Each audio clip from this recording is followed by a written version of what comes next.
got it. Oh my god, it's so blue. I got a new book and I wanted to tell you guys about it and I fucking forgot my iPad because that's the day we're having today. I hope you're doing well. Yo. Tell somebody. I hope you're doing well. Good morning. Happy Sunday. Apologies yet again for being late. Oh, I forgot my coffee too. This is just a day, isn't it? Fuck. Damn it. What a day. I'm sorry for being late. Dude, the painkillers was making me so nauseous. I'm a mess. I hope you're doing well. Dude, you don't have I mean, this song is kind of accurate on more of a I mean, it's definitely I mean, I'm not gonna, like, minimize it and say, like, it's not America has a fucking problem, but I feel like it really you don't have to have ever visited America or anything to feel the message of the song. No, it's, Just a Leave. Just a Leave. It's just I have an ulcer. I have an old ulcer from college, literally stressed a hole into my stomach. And it's not a bacterial caused ulcer, so it's not one that like heals.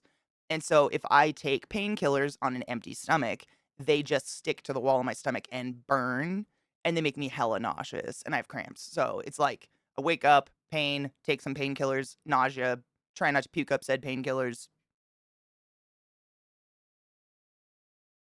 cycle. Just it's I was just bitching with Zach. It's like I can't win. It's like you sit in pain or you're nauseous.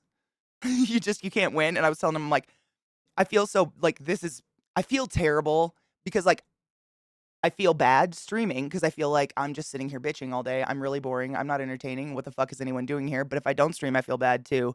I'm gonna go get my coffee.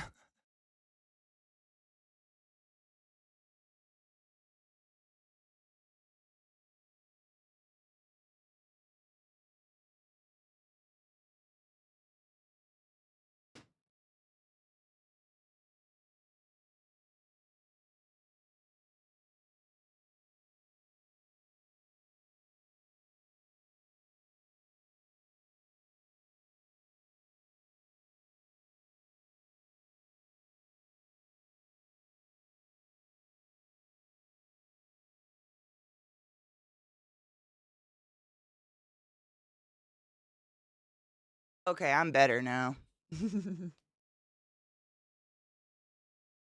Coffee's important. This song is so good. Side note, dude, it's so weird. I just put on a playlist. I did not put this song on purpose. It's my little sister's birthday today. And this exact day last year, I flew to Seattle and surprised her at her apartment. And literally, like, my mom and dad drove me to her apartment, and she had to, like, let us into her apartment. She has one of those ones where it's like a key code thing down on the ground floor to get in. And so she had to let my parents in, and she didn't know we were there. And my mom and dad are so bad at keeping a secret. Like, they're just giggling and smiling like little children. I'm like, "Can you just keep it the fuck together?" Like, I'm desperately trying to surprise my sister.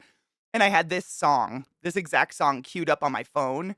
So when she opened her apartment door, I played the song and started dancing and singing the song to her. But now she's 31 and it doesn't count anymore. I know, it's so weird. I actually texted her this morning to see what her plans are for the day because I thought maybe if we feel like it, because Zach calls his mom on Thursdays and shit, but I don't exactly have the best relationship with my parents, so that's never gonna happen. But I thought maybe we could call my sister, wish her happy birthday, and be real fucking awkward about it. Maybe you guys could ask her questions or something. She's a really funny person. My sister is probably easily one of my absolute, if not my absolute favorite person in the world. She's just I mean, we are like identical people in our personalities, but I mean this in the best way possible. She's meaner. She's got that she really doesn't give a fuck. You know what I'm saying? My sister takes I don't give a fuck to a new level. It's beautiful. She's the youngest of 8 and I really couldn't picture her turning out any other way. I'd be a pissed off little bitch too, to be honest. I know she turns 31 and it is I tweeted it this morning, but I remember so clearly sitting at the foot of my mom's bed in the hospital and she was all preggers as fuck. And my dad was standing next to her and I remember like we at the time we lived in Eastern Washington and we owned a motel. It was a really weird time in our life. We owned a motel, like a little hunter's motel. And My mom was in the bed and she was like, "Do you wanna stay and watch your sister be born?" And I was like, "Fuck no." I was so scared. Everyone in the hospital was crying and screaming, and it smelled bad, and I don't know why, but, like, our chip vendor, whose name was Chip, was there, and he took me home and, like, spent the night with me at the hotel while my mom gave birth to my sister, because I just didn't wanna be there, I guess. But I remember standing at the foot of the bed and being petrified. Like, I did not know what was going on. I was 5. I had no idea. I didn't know what the fuck childbirth was. I was just like, "This is a horrible environment. I don't wanna be here." That was all I remember. 8 kids, Catholics, and lots of marriages and shit. Yeah, it's a fuck. I have a Yeah, it's a fuck. It's a mess. I have a very messy family. I think I have my thing on up. Is this on inside out? No, okay. I know. When I'm just 24, I know, right? It doesn't work. The math, it's vampirism. It doesn't work out. I know. I know it doesn't work out. I read a lot. This isn't my only bookshelf either, which is sad. I do. I actually brought my iPad out because I got a new book I wanted to show you guys. It's like a medical creepy book, you know?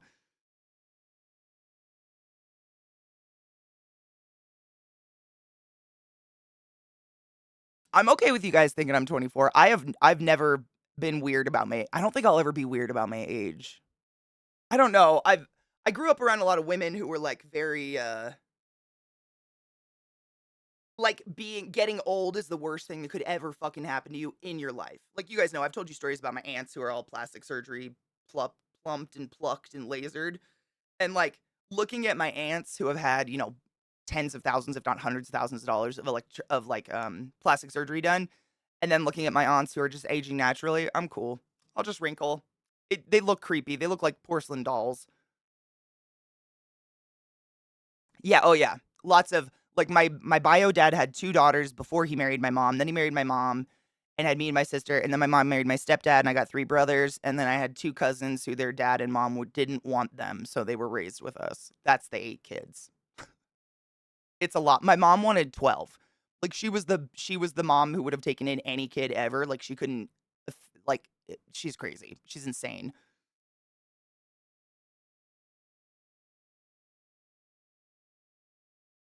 Dude, the Butthole song, so didn't we just hear this song? I feel like we just heard that song. I'm just skipping it. What books do you usually like to read? Honestly, it's so hard. I feel like I don't have a genre of book I like to read. It really depends on the author. I get addicted to an author. Honestly, what I like the genre I probably like peruse the most is medical history.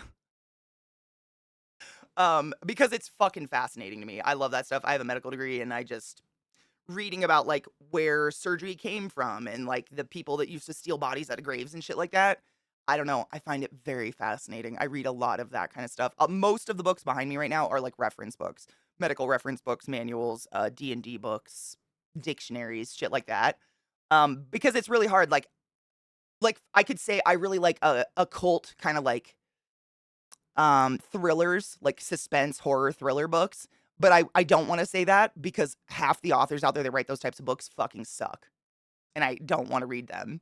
Like, it sucks getting like, you try to search a genre and I just cannot find it, or like 90% of the books are just a romance with a side note of a haunting or a side note of horror or something, and I'm just not into it. I don't like, if I'm gonna read smut, I'm gonna read smut. I don't want, like, a taste of smut in my book, I'm good. Like, it's just poorly written smut, you know what I'm saying? Are you sure it's not a Highlander thing? There can only be one sister? Dude, I mean, if you saw me and my sister together, you'd wonder. Gluck got to see us in person. We look so much alike. It's really creepy. We used to fuck with my mom and say, like, "Aren't you pissed off you got no variety?" She just butted. It's real weird. The only difference in my sister and I is our skin tone. That's it. She got the pale, freckly skin, and I got the yellow stuff. But she's a really fucking fun person. If anyone takes over the world, it will be my sister. I'm old enough that I've started recognizing women's age based on their confidence. There's a confidence that 20 plus women don't have that 30 plus women do. Do you think it's confidence or do you think it's just I don't give a fuck anymore? No, I do not want to be a 78-year-old porcelain doll. My one of my aunts, I love her. Like I hate ragging on her. She's a good person. She's just so dumb. She's like, but she was a nurse for years. I don't know what happened, but she literally does. She's like this. And she's like from the Irish side of my family, so they're all very freckly. She's had all the freckles lasered off of her face and arms, but the rest of her body still has freckles. Like, she kinda looks like a Picasso painting. 'Cause, you only do shit to the parts of your body that show. And so it's kinda I don't know. I don't like looking at her. It makes me uncomfortable to like, and her eyes are like, she's in her late 70s now, so her skin is so thin, you can, like, see it's just I'm not anti-plastic surgery. I've always wanted big fake boobs, don't get me wrong. It just there's an overboard point where you don't look human anymore, in my opinion. Good morning, reasonable. Good morning, Roll. I hope you're doing well, honey bean. Right? Medical history is fucking vile. Like, sometimes it can get like, especially when they get into the topics of like using slaves or black people to experiment with medicine and shit like that, or looking into like how half of our modern medicine comes from Nazi experiments on people in internment camps. Like, it is dark, evil, horrible shit, but it's fascinating and it's true. And I think it's important to know, especially if you're in the medical industry as I am. Like, it's important to know that kind of shit. For starters, like a starter, like what? Like a starter book in what? Like a genre? Like, what are you looking to read? Are you just looking for something good to read? What are you feeling? What are you feeling like reading right now? I probably could. I read it's nonstop.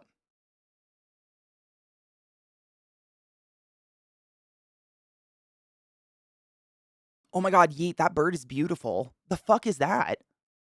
I've actually never read any Lovecraft before, which is weird because I played a shit ton of like Lovecraft themed games and stuff. Oh, yeah, I get that. Just fine. Yeah, I mean, it takes a really long time to get used to your body. And I feel like, especially when you go through puberty and stuff, like, you get boobs and hips and all this stuff, it takes some time to adjust. You kind of get a new body? Like, you get boobs and hips or you get hair everywhere and shit starts getting weird. I don't know. It takes a while to kind of like get used to the flesh sack? What up, Rod? Good morning. You can laser off freckles, yeah. You can laser off anything. It's pretty weird. It's lasers, man. You can do anything. Good morning, Bolt V. Thank you, Zen. I tweeted out this morning when I was really nauseous. I was like, "How should I do my makeup?" And someone said, what was it? Northern Lights themed? I tried. It just looks like a rainbow vomit, I think, but I tried. Thanks. My hair's gotten to that point where it's so damn long, it's too heavy. I gotta put it up in pigtails, otherwise it, like, gives me a migraine. I gotta cut it. But yeah, I could suggest I mean, it's hard to just, like, pull a random book out of my brain. Like, are you looking for, like, cool, dark, creepy medical history to read about? Are you looking for, like, horror, fantasy? I don't know. That's a really hard I mean, there's so much. I mean, books are infinite, right? But there's so many books in the world, it's so hard to just pick one.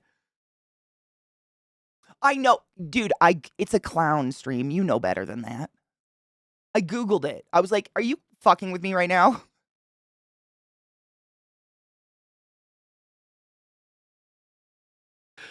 No, I don't know. Someone said something about Lady Ballers yesterday. What the fuck is that? Yeah, yeah, yeah. What is I someone mentioned it yesterday and I don't think I got an answer. What the fuck is it?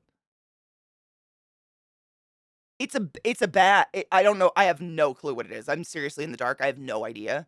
This Lady Ballers thing. But someone mentioned it yesterday. It's a transphobia movie.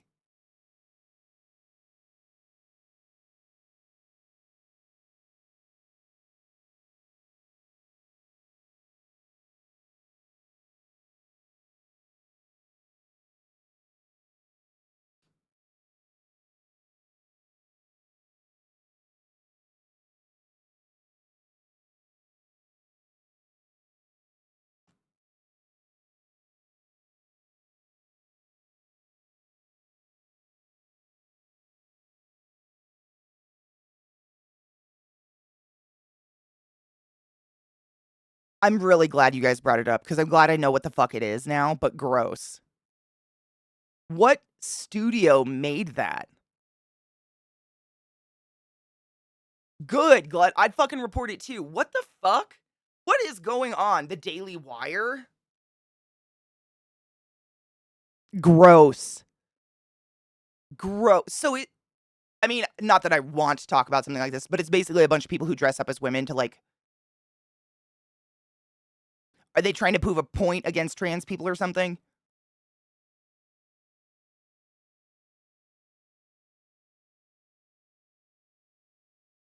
You heard this song by Not These Guys? Oh, wait. Did someone cover it and it was bad? Oh, I don't want to hear it. This version's so much better. This version's so good. Oh, no. Mm. No, Kuro, I have not read any Lovecraft. I know it's crazy. His imagination is amazing considering he supposedly shut himself up in his house and only communicated by basket. I think, oh god, Emily Dickinson was similar. I think she had agoraphobia. So I played like Darkest Dungeon and a shit ton of Lovecraft stuff, and like, Lovecraft is kind of pervasive in the gaming world. I and once I like learned who Lovecraft was, I learned he was a notorious horrific racist who actually had a cat named the N-word. Like not the N-word, it was actually the N-word. And that drove me away from reading pretty much anything he ever wrote. Like, I'll still enjoy the Lovecraft universe. It has nothing to do with him. He's dead. I don't feel like I'm supporting a bastard like that. But, like,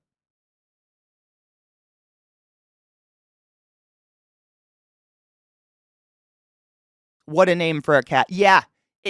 Rage. Yeah. I learned that, like, kind of all in one fell swoop. I was really unfamiliar with Lovecraft. I don't know why. Because I love Poe. Like, I have a ton of Edgar Allan Poe books and stuff like that. My bio dad was big into Poe. I don't know how I missed out on Lovecraft, and then I learned about him all in one fell swoop, and I was like, "Ew."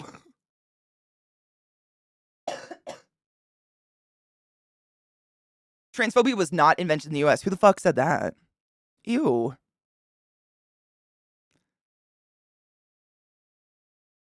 Oh, it wasn't bad, but there was no growling or screaming. Yeah, I like the growl. I like the metal parts. It's the anti-woke crowd. Cool. So we'll just agree to not ever. Yeah. Okay. Good to know. Thank you for telling me what that was, because someone mentioned it yesterday, and I don't know if I got an answer, and I just wasn't sure. I went to the ER. Fever, sinusitis of bacterial and viral jaw pain. My sugar meter goes to 789. Oh my god, are you okay? Did you get some antibiotics? Oh. They seriously got Ted Cruz to participate in the film. None of that shocks me. He's a piece of shit. He was probably excited.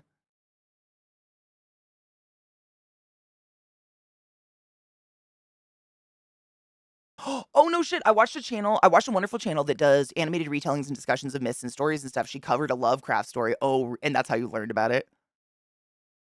I think someone in chat taught me, and then we read an article on his, like, notorious racism. Shapiro's in the film. Wow. Wow. Wow. Good, Bacon. I'm sorry you're sick, though. Good morning, David. I love Run the Jewels. I know, Gorg. They're so great.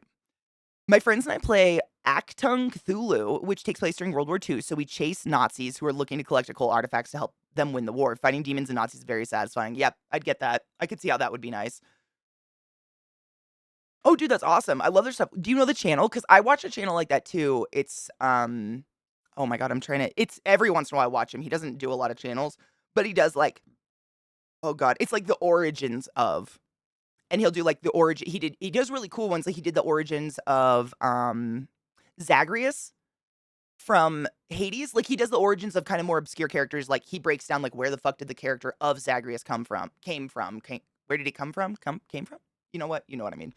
And he breaks down like the mythology of all these different characters in Greek mythology and how Zagreus was probably like a conglomeration of these different characters, and fucking really interesting. I'm trying to think of what the fuck. Oh, Solo, something Solo, John Solo.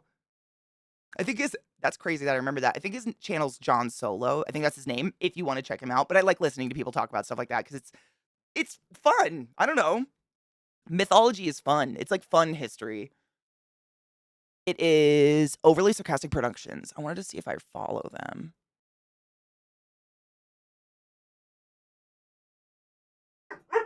No. Overly Sarcastic.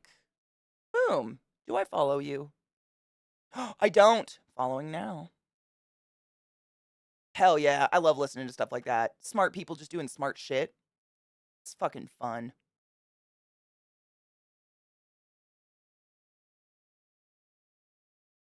Boo, bacon. Did you go to, like, an elementary school and just breathe in children? The fuck?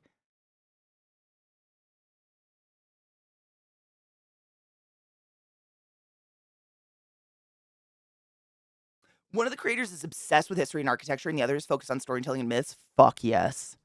Oh, I love that. Oh, I'm gonna get into that. Mhm.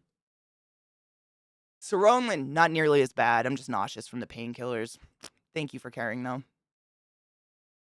It can always be worse. That's what I tell myself. I don't have PCOS or endometriosis or whatever, and those women literally wanna die. Like, I'm just a little bitch.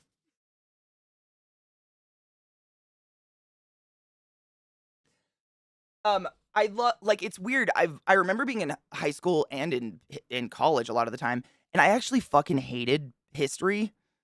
I don't know, I found it very, very boring most of my school years, but I think that's because at least in Washington State or the western side of the US, 99.9% of the history you're given is bullshit.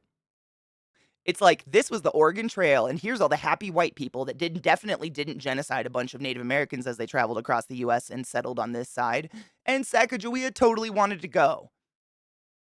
And then when I went to college and actually took real history classes, I was like, "Oh my fucking god." And I felt very betrayed. And I, like, was, like, bitter against history for a while, but now I love it. Like, I'm very much into history shows and listening to historical podcasts and shit like that. Now that there's other sources to get that stuff where, you're not just being lied to by a bunch of people who have an alternative agenda of making you love America when it's not that great of a place. Should we smoke pot about it? I gotta grind up weed, I think. Yep. Oh, a reaction to the meds? Oh, fuck. Happy Sunday, young. Right? White people would never do that. We've never the whites have never done it. Oh god, I can't even say it out loud. It hurts me so bad. I think more emphasis should be put on history. People problem here is they get stuck on teaching just World War II fucking over and over and over. Yep, and that's I didn't know like it's so gross to think about it, but I didn't know the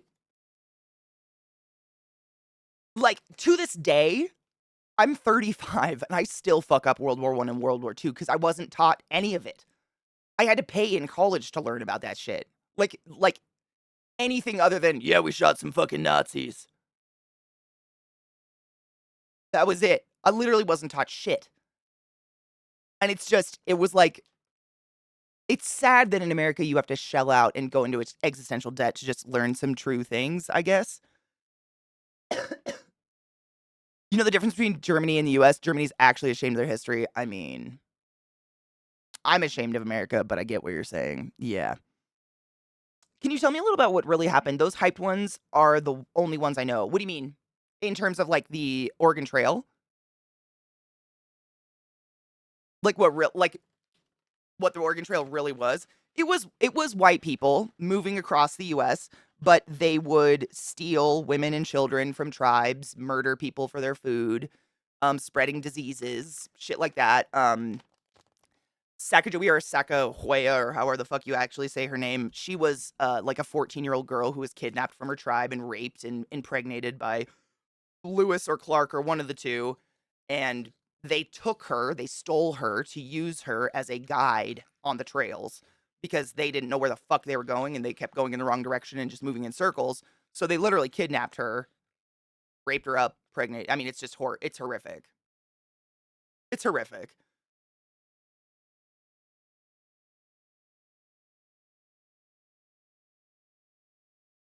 But yeah, I mean, it was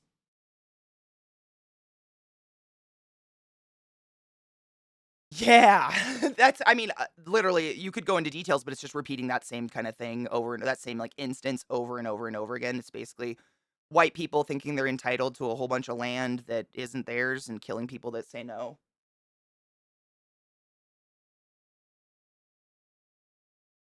Yeah, none of us did.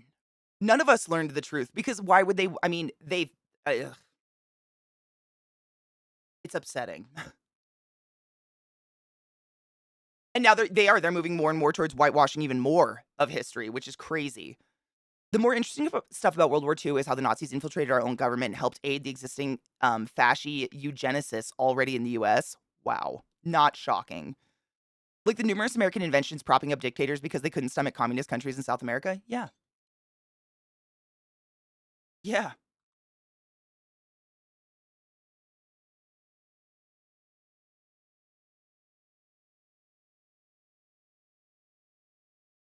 It's glut. It's that fucking I just said it yesterday and I hate saying it, but it really rings true. It's that fucking line from The Boys that Stormfront says.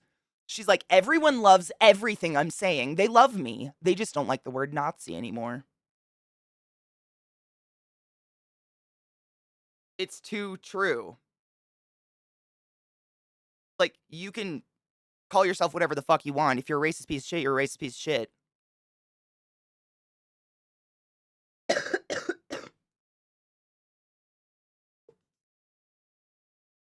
Of course, Pitsy, let me give you a permit. Hold on.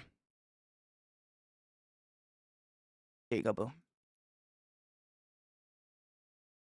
I mean, like, if all of this peeling is happening literally just right now and it's freaking you out, go back to the hospital because you might have an allergic reaction to the antibiotics. You know, the skin peeling can absolutely be a reaction to antibiotics. And they can give you new antibiotics that don't make your whole fucking body peel.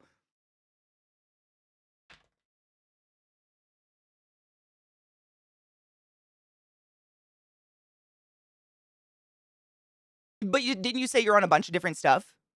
I'm just saying it sounds like a reaction to something. Yeah, because I mean, nothing like what you have should be causing skin peeling. Your lips and nose, sure. Like if you're overblowing your nose, constantly, we all know that. Like you'll get like chapped nose or whatever. But if it's like bizarre peeling, like I'd go back because you never know. It could be allergic reaction. You don't want it to. I'm not going to tell you what else it could do because I don't want to scare you. Just go ask. I mean, you can call. You don't even have to go. Just call and be like, "This is a symptom that's happening ever since you put me on these meds. What should I do?" It never hurts to call. Seriously. If anything, it gives you peace of mind, and that's good.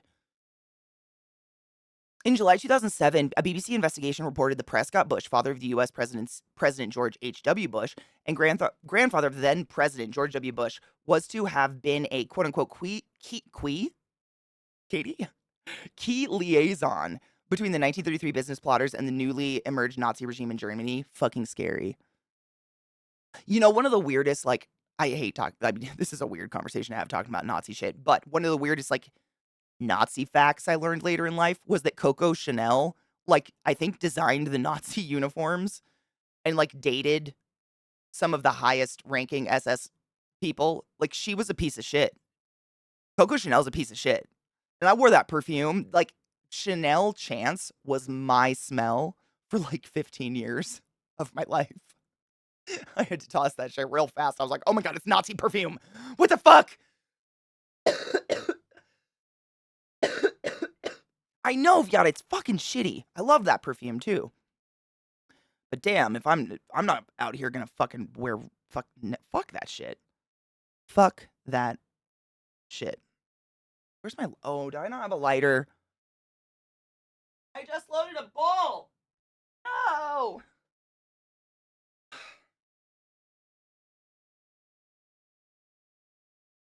Was it Hugo Boss? She did something. Coco was involved some way. It might have not been the uniforms, but it was something. I don't remember exactly what it was. It was a while ago that I learned this, but it was fucking weird. Volkswagen was a big company thanks to Nazis. Henry Ford was a Nazi and so on. Wow, I didn't know Henry Ford was a Nazi. Gross. The rich fascist families are still the same rich families and most likely covertly and overtly fascist. Yeah. Yeah. There's a new epic rap battles of history with Karl Marx and Henry Ford. Shut the fuck up. Do you have a link? Dude, give me the link and I'll let it buffer. I'm gonna go get a lighter real quick. I'll run an ad, get it, whatever. Take an early break. What? I forgot everything today. I had no coffee today. I had no bong, no grinder. My brain's dead. I'm dying. Dude, I love rap battles though. Those are pretty fucking cool.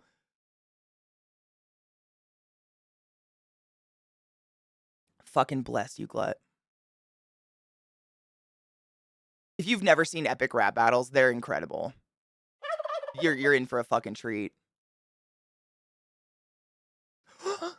Sales! My love. Oh my god, Sales, you are the answer. Sales is officially the answer. It's happened.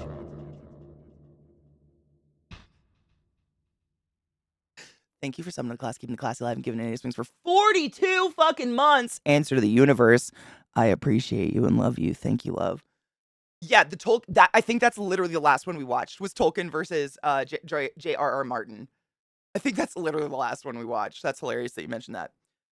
Nope. Fuck me. Okay, I'm gonna go grab a lighter real quick because I loaded a big beautiful bowl and I've got no way to utilize it, and that I just can't think of a more depressing state of being. Um, but I grabbed the Karl Marx video. I'm gonna let that buffer for a second. Be right to the motherfucking beat. Go pee and load a bowl. Do what you need. I could not find a lighter. I have like 20. They're somewhere. No idea. They're probably in laundry somewhere. I got it. We're fine. Good lord. Anyways, sorry.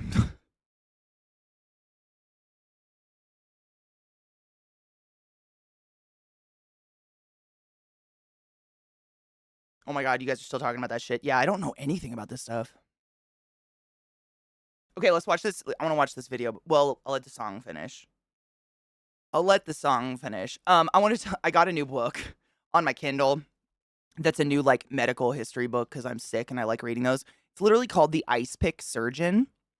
Um, Murder, fraud, sabotage, piracy, and other dastardly deeds perpetrated in the name of science. And I just wanted to read you guys the intro because it's pretty great. Or is it the intro? It's the prologue. Because it's about Cleopatra and I thought it was really interesting. I fucking love history stuff. It's just great. Knives, good morning. Dude! Right? Thank you. I really liked it. Godzilla -1 is fantastic. Yeah. No, 100%. Yeah. I'm really glad you went and saw it. It was really good. Like, it's a theater movie, right? Even though it's mostly just a drama. Like, it's a drama with like a monster, basically. I wouldn't even consider it like a monster movie. It just felt so quintessential, like a classic Godzilla movie. And the actors were so fucking good, right? You could remove Godzilla and it's still a phenomenal movie. Yeah. It wrenches your heart in half. But every time Godzilla shows up and it's that ba ba ba bum, your heart is like, yes. And then when his spines start lighting up, I'm like, ba ba ba bum. I get so excited. Stop. Pause. Great song, but pause. Henry Ford was okay to support Hitler until he made it genocide. Wait, what? No, what? Ew, no. We're not gonna argue that one. I'm gonna cut that. I think that's the point. We're not gonna argue that. Yeah, Godzilla was not the main character, and it's not all about like finding out what Godzilla is. Are there baby Godzillas? Like, it was literally just a good drama film. Really, really well done. Great acting. Like, man, the neighbor chick who like loses her children, I hated her for a while. The movie made me love her. I don't know. Like, what a good movie. It was just a really, really good film that just happened to have fucking badass Godzilla in it. I don't know. It was so good. Like, if you're looking for a good theater movie right now, there's not a lot out there, but Godzilla -1 is great. I really enjoyed it. Cheers.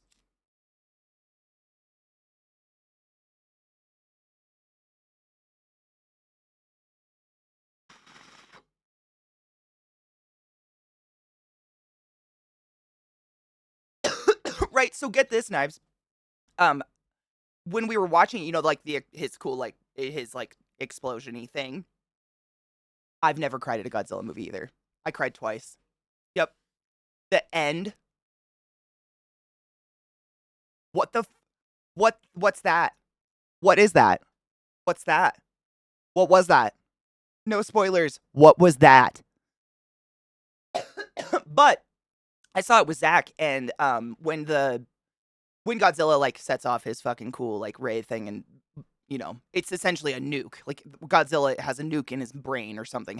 He's a nuke, I guess. Um, Zach didn't know. Like, I don't know why I know this. I don't even know where the fuck I learned this.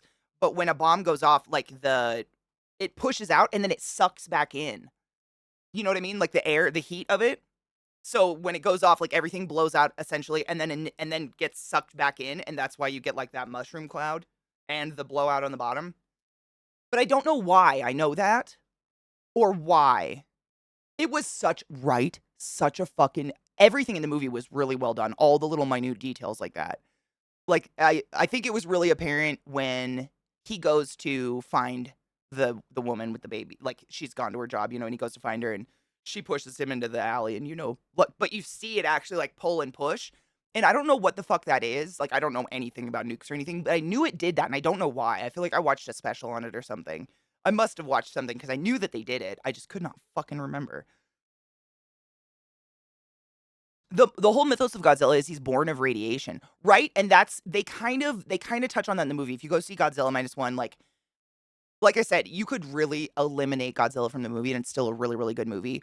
But how do you even say it, Knives? Like, or anyone that's seen it, basically at the beginning of the movie, you get set up with a character and they kind of do these little montages where you get these glimpses through time a little bit. It's only like a little chunk of, I mean, I think it like spans maybe 4 or 5 years, but you get these little montages of time of Godzilla, and I don't know if it's like I don't know.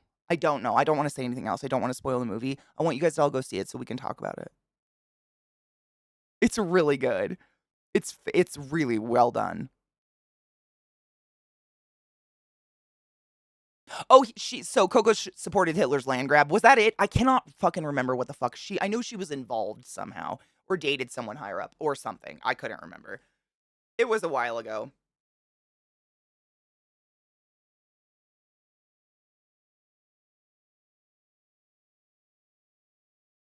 The explosion causes a vacuum and all the air is pushed out and then it has to fill. Oh, there it is. It's fluid dynamics. Okay, so what Dredd says in terms of the explosion, why it does the out and then the in. So the explosion causes a vacuum. So when the air is pushed out, it has to be sucked back in to fill up the space of the vacuum. No, that's fucking cool. No, I get that. That's really cool. I mean, I knew that it went in and out, but I couldn't remember why I knew that. That's pretty cool. New? I'm just saying new too much. Let's stop. Anyways, we're gonna watch this rap battle, but I wanted to read you this little intro to this book I got because you guys are looking for cool books that are fucked up. I think this one's gonna be good. I just started it. This is just the intro. According to legend, the first unethical science experiment in history was designed by none other than Cleopatra. At some point during her reign, 51 to 30 BCE, a question arose among Egyptian scholars. When can you first tell whether babies are male or female in the womb? No one knew, so Cleopatra enlisted some maidservants in a fiendish plan. This wasn't the queen's first foray into medical science. According to ancient sources, the modern historians back this up, Cleopatra took a lively interest in the work of her court physicians. She also invented a dubious cure for baldness, a paste of scorched mice and burnt horse's teeth, which was blended with bear grease, deer marrow, reed bark, and honey.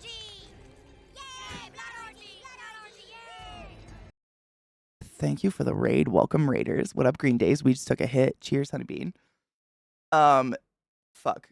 It was and honey massaged into the scalp, quote, until it sprouted, end quote. More ominously, the Greek historian Plutarch reported that Cleopatra experimented on prisoners with poisons. She started with tinctures and chemicals probably derived from plants and gradually to venomous animals. She even pitted different venomous beasts against each other in combat, fascinated to see who'd win. This knowledge came in handy when Cleopatra ended her own life by letting an asp bite her breast, which she observed to be relatively painless death. As bad as poisoning prisoners seems, her experiments with fetuses surpassed that in depravity. We don't know the source of Cleopatra's obsession here, why she cared about the answer so much, but whenever one of her maidservants was sentenced to death, and apparently a common occurrence, I can read, I swear to God, the queen ran through the same procedure. First, in case she was already pregnant, she forced the maid to swallow one of the noxious substances she knew about, a quote, destructive serum, end quote, that purged the womb. With the slate now clean, Cleopatra had a maidservant forcibly impregnate the maid. A manservant forcibly impregnate the maid. Finally, at some predetermined time later, she had the maid's belly torn open and the fetus inside fished out. Accounts differ on the results, but Cleopatra would reportedly distinguish males from females by day 41 after conception, thus providing the sexual differentiation began early. All in all, she considered the experiment a success. What a fuck bitch. I know. Now, the only historical mentions of this horror come from the Talmud. Talmud? Talmud? Talmud. The Talmud? Talmud. I'm saying it wrong.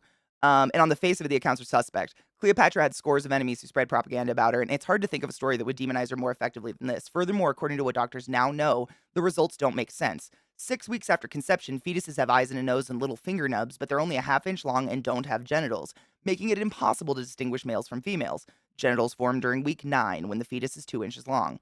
So even laying aside the propaganda, it's doubtful whether Cleopatra performed this experiment. Legend or not, however, many generations of people believe the story, which says something important. Cleopatra was powerful and hated, and the ghastly vividness of the tale gripped people's imaginations. We expect tyrants to do horrifying things, but even beyond that, something else about the account rang true. There was an archetype lurking there, something deep and scary that was recognizable even back then. A person who takes things too far and lets their obsessions get the best of them. What we call now a mad scientist. The madness of a mad scientist is a particular one. They're not muttering gibberish or buttonholing you about loony conspiracies. To the contrary, they think quite logically. Here, Cleopatra experimented only on maidservants sentenced to death. If they were going to die anyway, she apparently reasoned, why not have them serve some useful purpose in the meantime? This decided, she made them take an abortive fetus,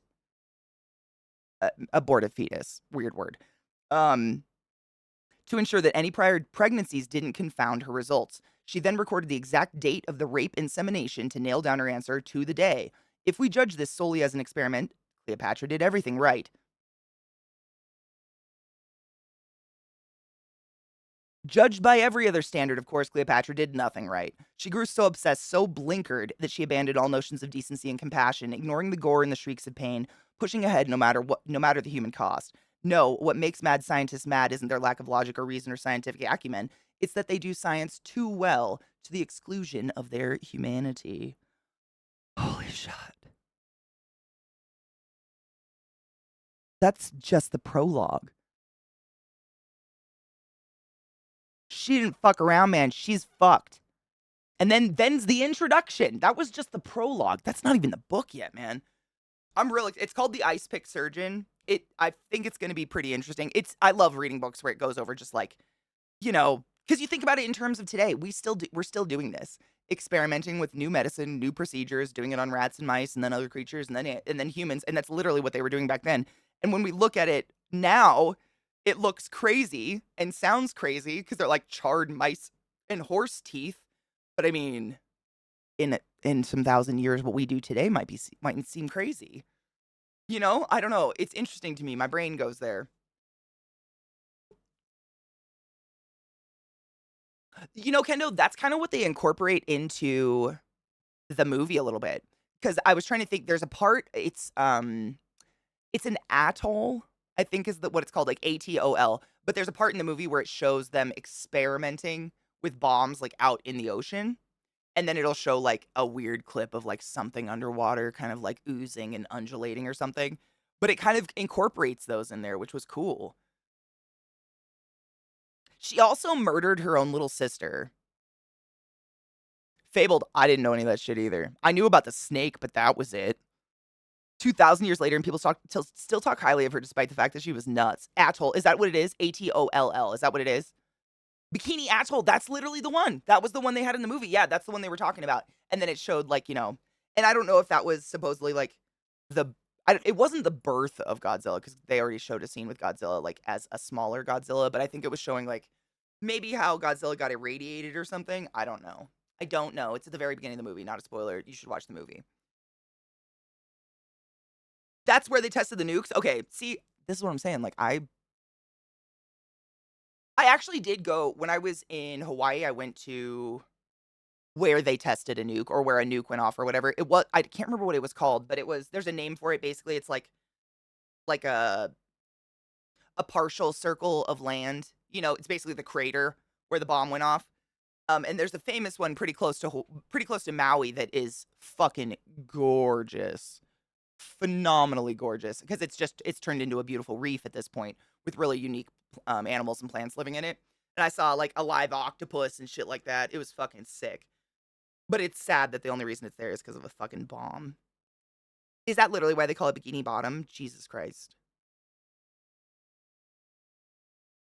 I didn't know. Jesus. It was the mutation. Okay, Godzilla being mutated by nuclear testing is luckily not new in Godzilla films. That's kind of what I got out of it, but I wasn't sure if they were just showing his healing properties or if because I couldn't remember. Do you remember, the first scene of Godzilla? Does he show any irradiated nonsense or is he just like stomping around and being crazy big? Because I think I couldn't remember. I woke up last night to find the ghost of Gloria Gaynor standing at the foot of my bed. At first, I was afraid. Then I was petrified. Just stomping around. Boom, you're right. Okay, my theory was right on that one then. I'm excited. That's cool. That was my theory with that, like, montagey stuff. It was showing the irradiation and why he's all, like, Healy and crazy, or she or it, whatever, is crazy now. But it was really cool because it didn't waste, like, you know, it didn't go into, like, scientists standing around talking about, like, the origins of Godzilla or, like, whatever. It was none of that. It was just really good. And that was the thing, the beginnings in other previous movies, and the problem is I was mixing them up in my head. I was crossing the beginnings over, seriously, the second I left the movie. Viata, I have to too, and I don't want to. I can't do it for you if I can't even do it myself.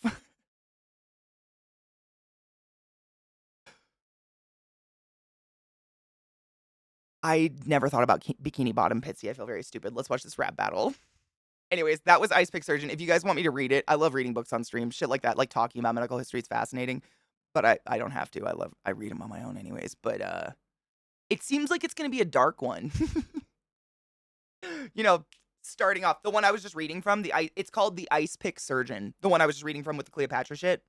That was just the prologue for Ice Pick Surgeon. It's called Ice Picks. Hold on. The Ice Pick Surgeon: Murder, Fraud, Sabotage, Piracy, and Other Dastardly Deeds Perpetuated in the Name of Science. So it's not like just medical history, it's like poisons and stuff too. A really good book if you like to read stuff like this. Another good one is called The Royal Art of Poison, and it's the history of like poison manufacturing and shit like that. It's really fascinating. Yeah. I think this one, The Ice Pick Surgeon, I got it on Kindle whatever. I always want to say Kindle Prime. Kindle Unlimited. So if you have Kindle Unlimited, it's free, you know. The Royal Art of Poison. I think it's behind me somewhere. Ah!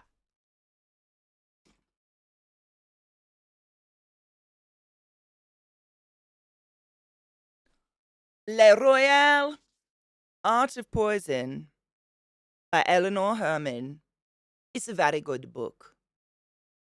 Talks all about like the Medicis and how they were like one of the ruling families of. They literally had like manufacturing plants for just poison. It's crazy. Really good book though. Pretty quick read too. It's not too heavy handed, you know, with like stuff. I don't know. Good one.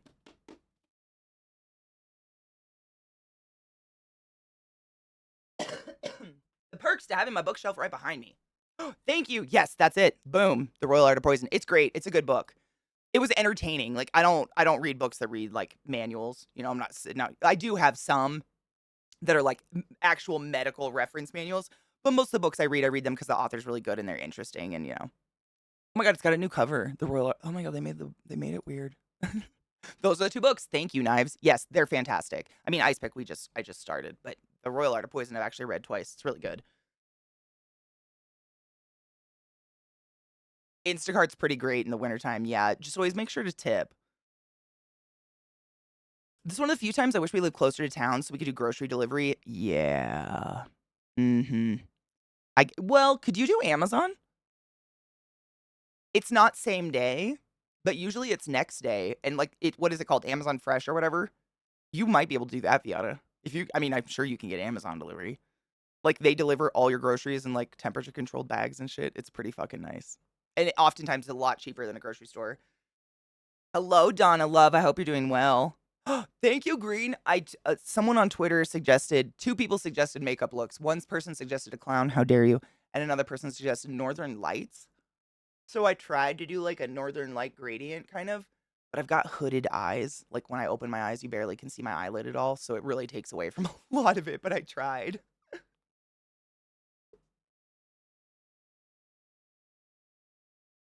I saw a book of poison briefly before I unmuted Twitch. We killing people today? Dude, Donna, I started a new book. I was talking about other books I've read that are like fun, you know, kind of science history, medical history, poison history, whatever books. I started a new one recently called The Ice Pick Surgeon, and I think it's going to be real fucked up.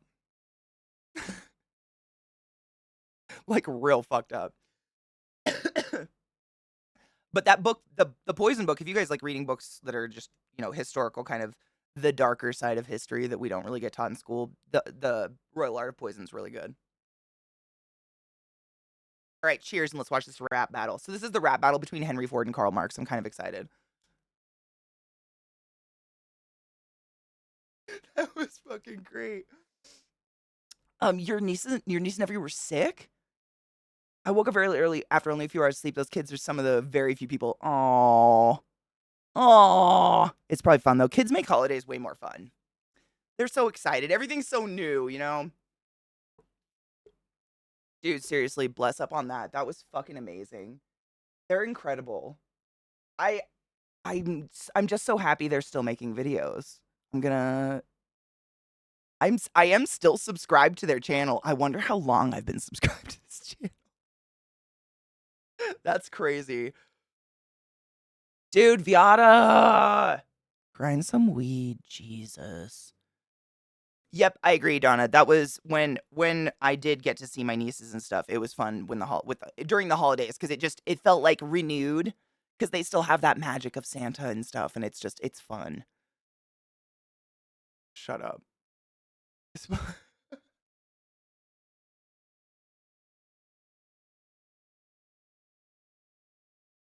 it's kind of precious though, right?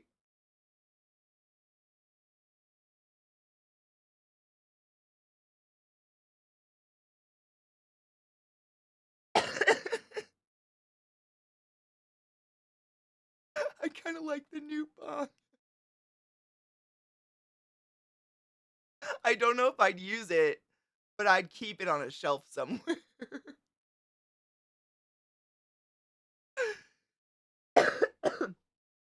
Dude, Green, I have such a weird hang up about Lin Manuel. Like, I don't like him. He writes a really good show, but he inserts himself into all of his work, and I think he has a this is just my personal opinion, but he just has a terrible voice. I d- he's not doesn't give me good feelings to hear out loud. Like I feel like he just needs to stay the fuck off his own shows. But who the fuck am I? I have a problem. It's hard for me with show tunes, you know what I'm saying? Like if he wasn't in it, I think I could have handled Hamilton, but I've still never finished it because I just want to die. Like every other character is great. And then that fucker's on there and I'm like, is this the charity case that's like, did your mom and dad pay for you to be on this stage? Oh, you wrote it. Oh, you wrote this. Okay. I'm not high enough for that.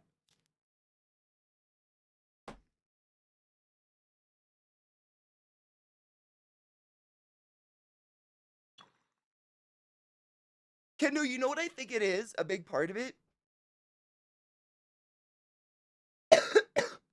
I think honestly, a big part of it is simply because everybody else on that show, like in his show, is classically trained Broadway singers and actors. Like they're all, off the charts phenomenal. And then that fucker comes out, "My name is political." No, no, no, no, no, no, no, no, no, no, no, no, no, no. And you're like, what?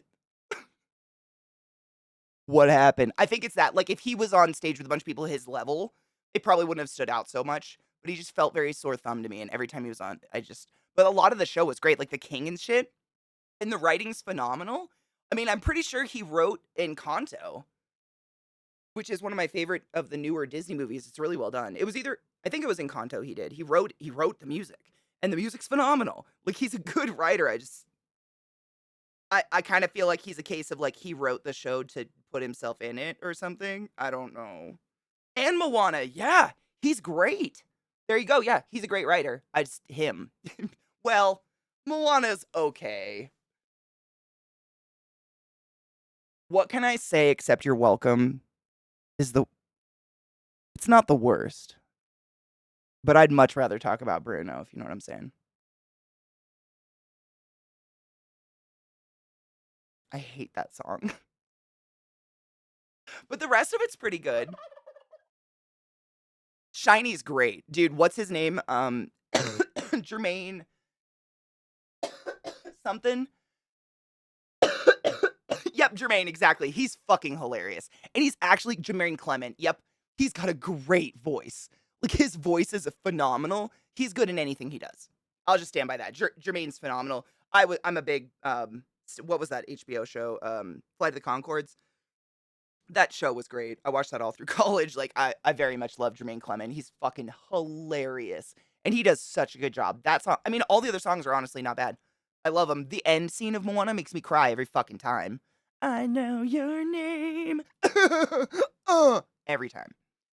Regardless of the amount of intoxicants I have on board.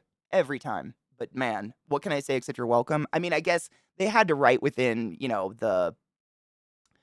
within the Rock's, range, which is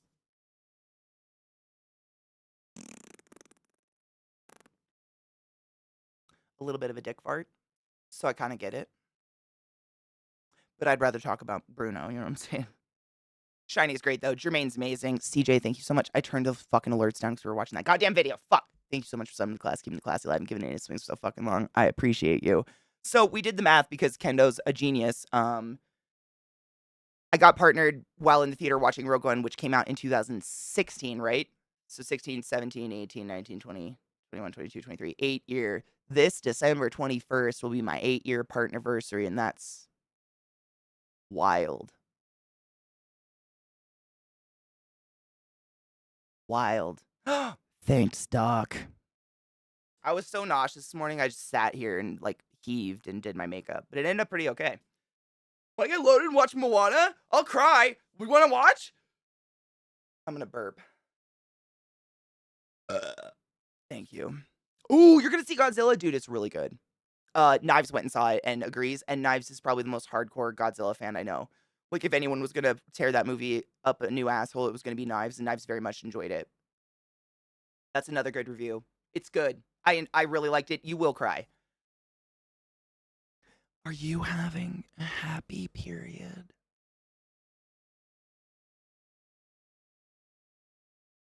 Of course I am. I played hopscotch to stay thin for my man. No, I'm just puking up everything I eat, so I'm staying thin, you know what I'm saying?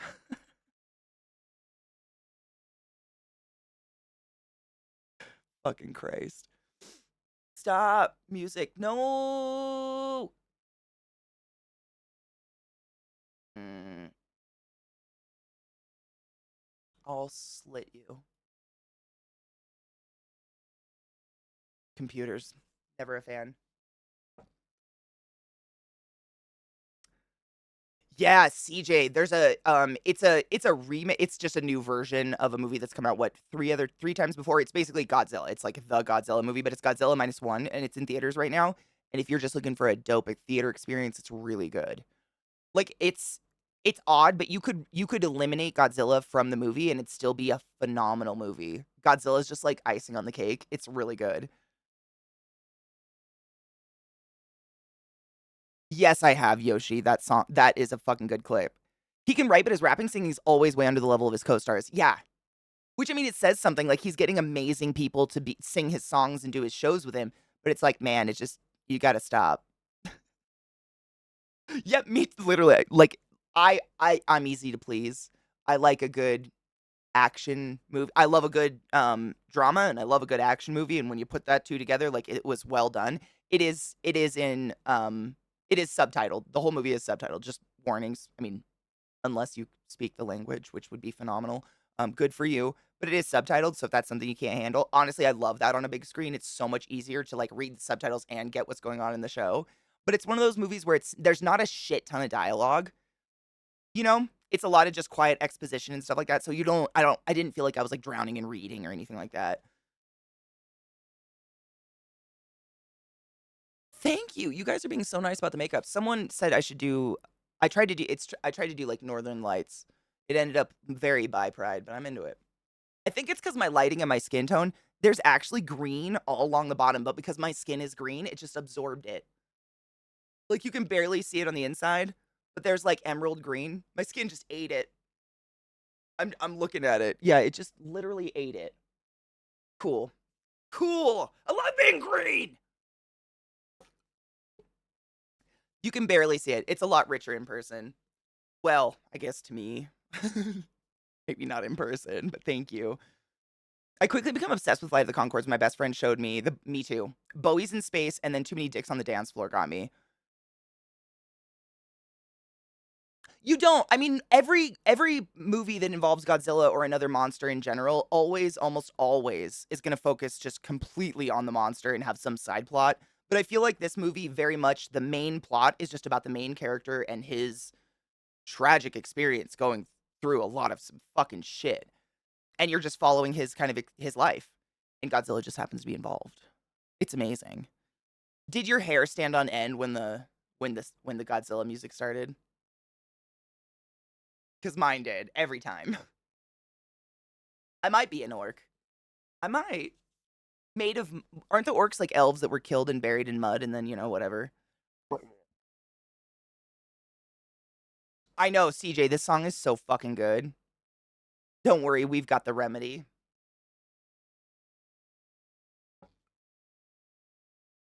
My mom goes to the theater with her group of deaf girlfriends when the theater has open caption showings. That's awesome that theater does that.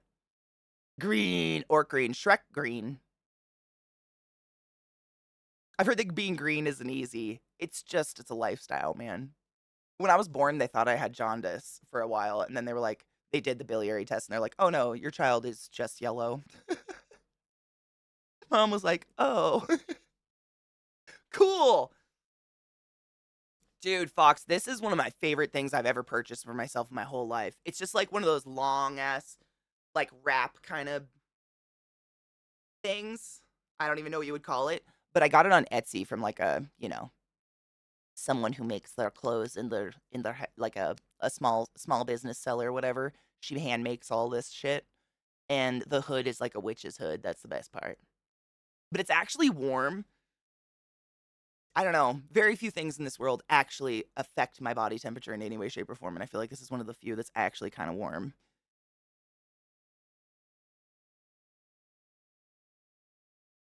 I haven't seen Monarch. Is that a show or a movie? Shin Godzilla. Where is it on any like? Do I have to attain it other ways? It is. It literally is a witchy robe. It's got a pointy hat. Check this. I don't know what's the point of this, but I like it. It makes me feel like Winifred. Oh, look. Another glorious morning. Makes me sick. My hero. You were born blue. Yep. I was the yellow baby, but nothing was actually wrong with me. Were you umbilical cord or just not breathing? My oldest did have jaundice when he was born, mild though. I just had to lay him in direct sunshine in just a diaper for an hour a day for a few days. Yep. It's super common actually. Really common for babies to be born that way. They just do that little jaundice test or the biliary test. I just happen to be actually just yellow. And my mom is so not that color. She's like pale with freckles that it just stuck out so much. They were like, "Oh, maybe." Etsy recommendations like shops. Oh man, I've favorited a lot of shops. This one specifically, if you like, they make all sorts of clothes, but it's a lot of material that's kind of like this. Just like funky kind of, I don't know what you would call this. It looks like paisley kind of. Cal Luna. Calluna. Like Cal Luna, but one word. Cal Luna is this one. I had so many. I love Etsy. Etsy's where I go most of the time, like especially if I'm buying gifts or something like that. I love if I can't make someone something, I like getting something that I know is like handmade with love and is from a person. I try to avoid the Amazon thing if I can. Revolticon, I hope you're doing well. Thank you. So many people are complimenting my makeup. You guys are really nice. Thank you. Mucka mucka mucka mucka. Ugh!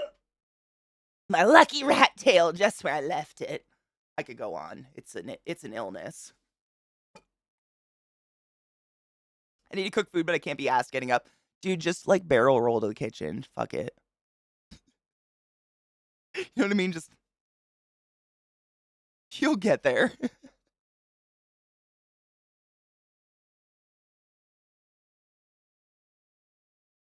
I've done it. I've done the worm across the house just because I'm kind of not in the mood.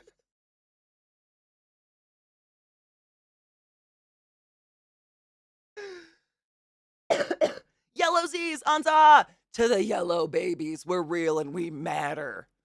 olive toned, whatever the fuck that means. Monarch's a TV series that has Kurt Russell in it. Oh no shit. It's based on the MonsterVerse universe from the Hollywood Godzilla movies. How have I not seen this yet? I'm writing down writing that down. Monarch.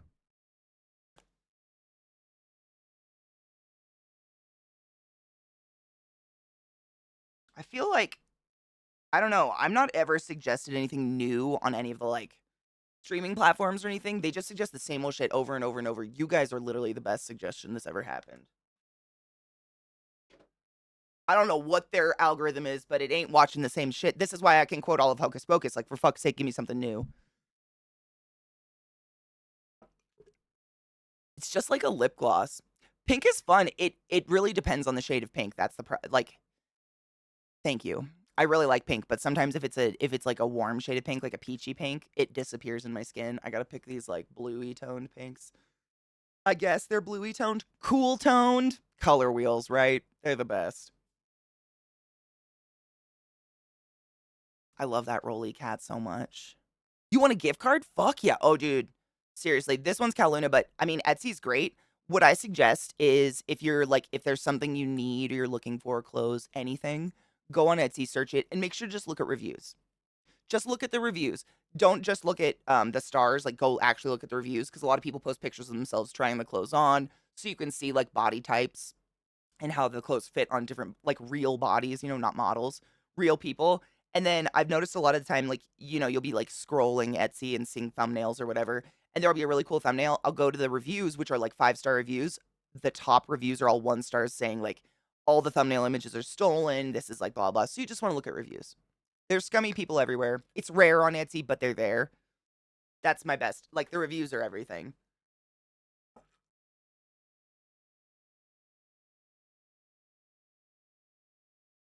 Pink is kind of your color. I'm okay with getting my hands chopped off for saying that. Dude, 15 years ago, maybe. But at this point, like, I used to be very much a creature of, like, I wear black and nothing else. How dare you even. I like color. I need color. I need more color in my life.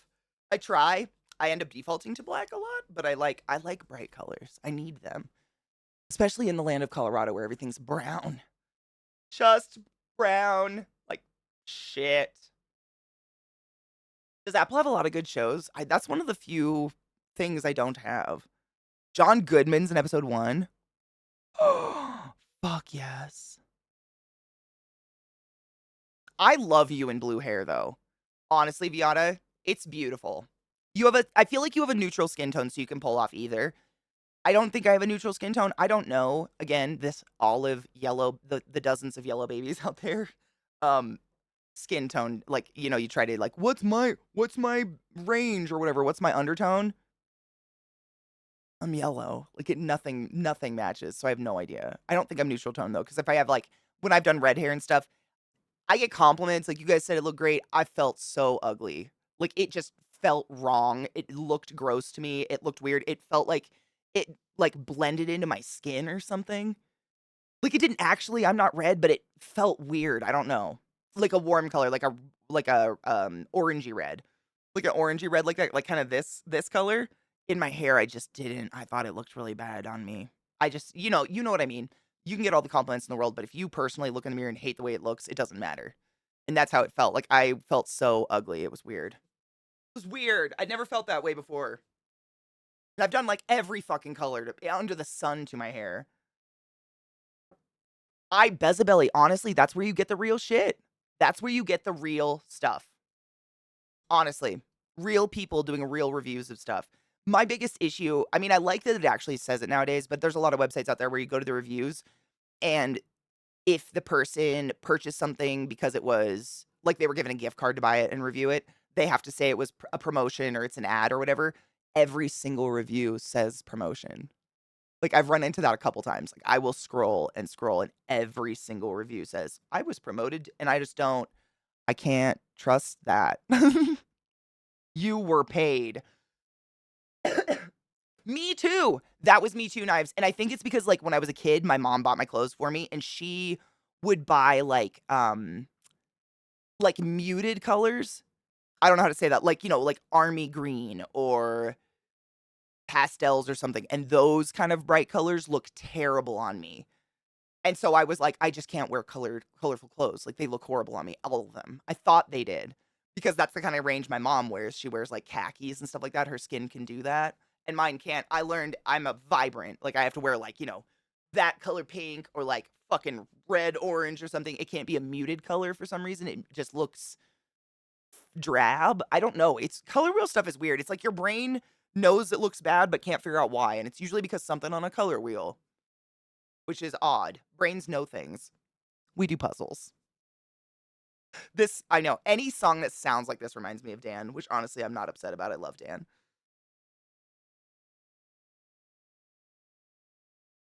Dude, Cloverfield Lane, was that the one with the giant, like, monster?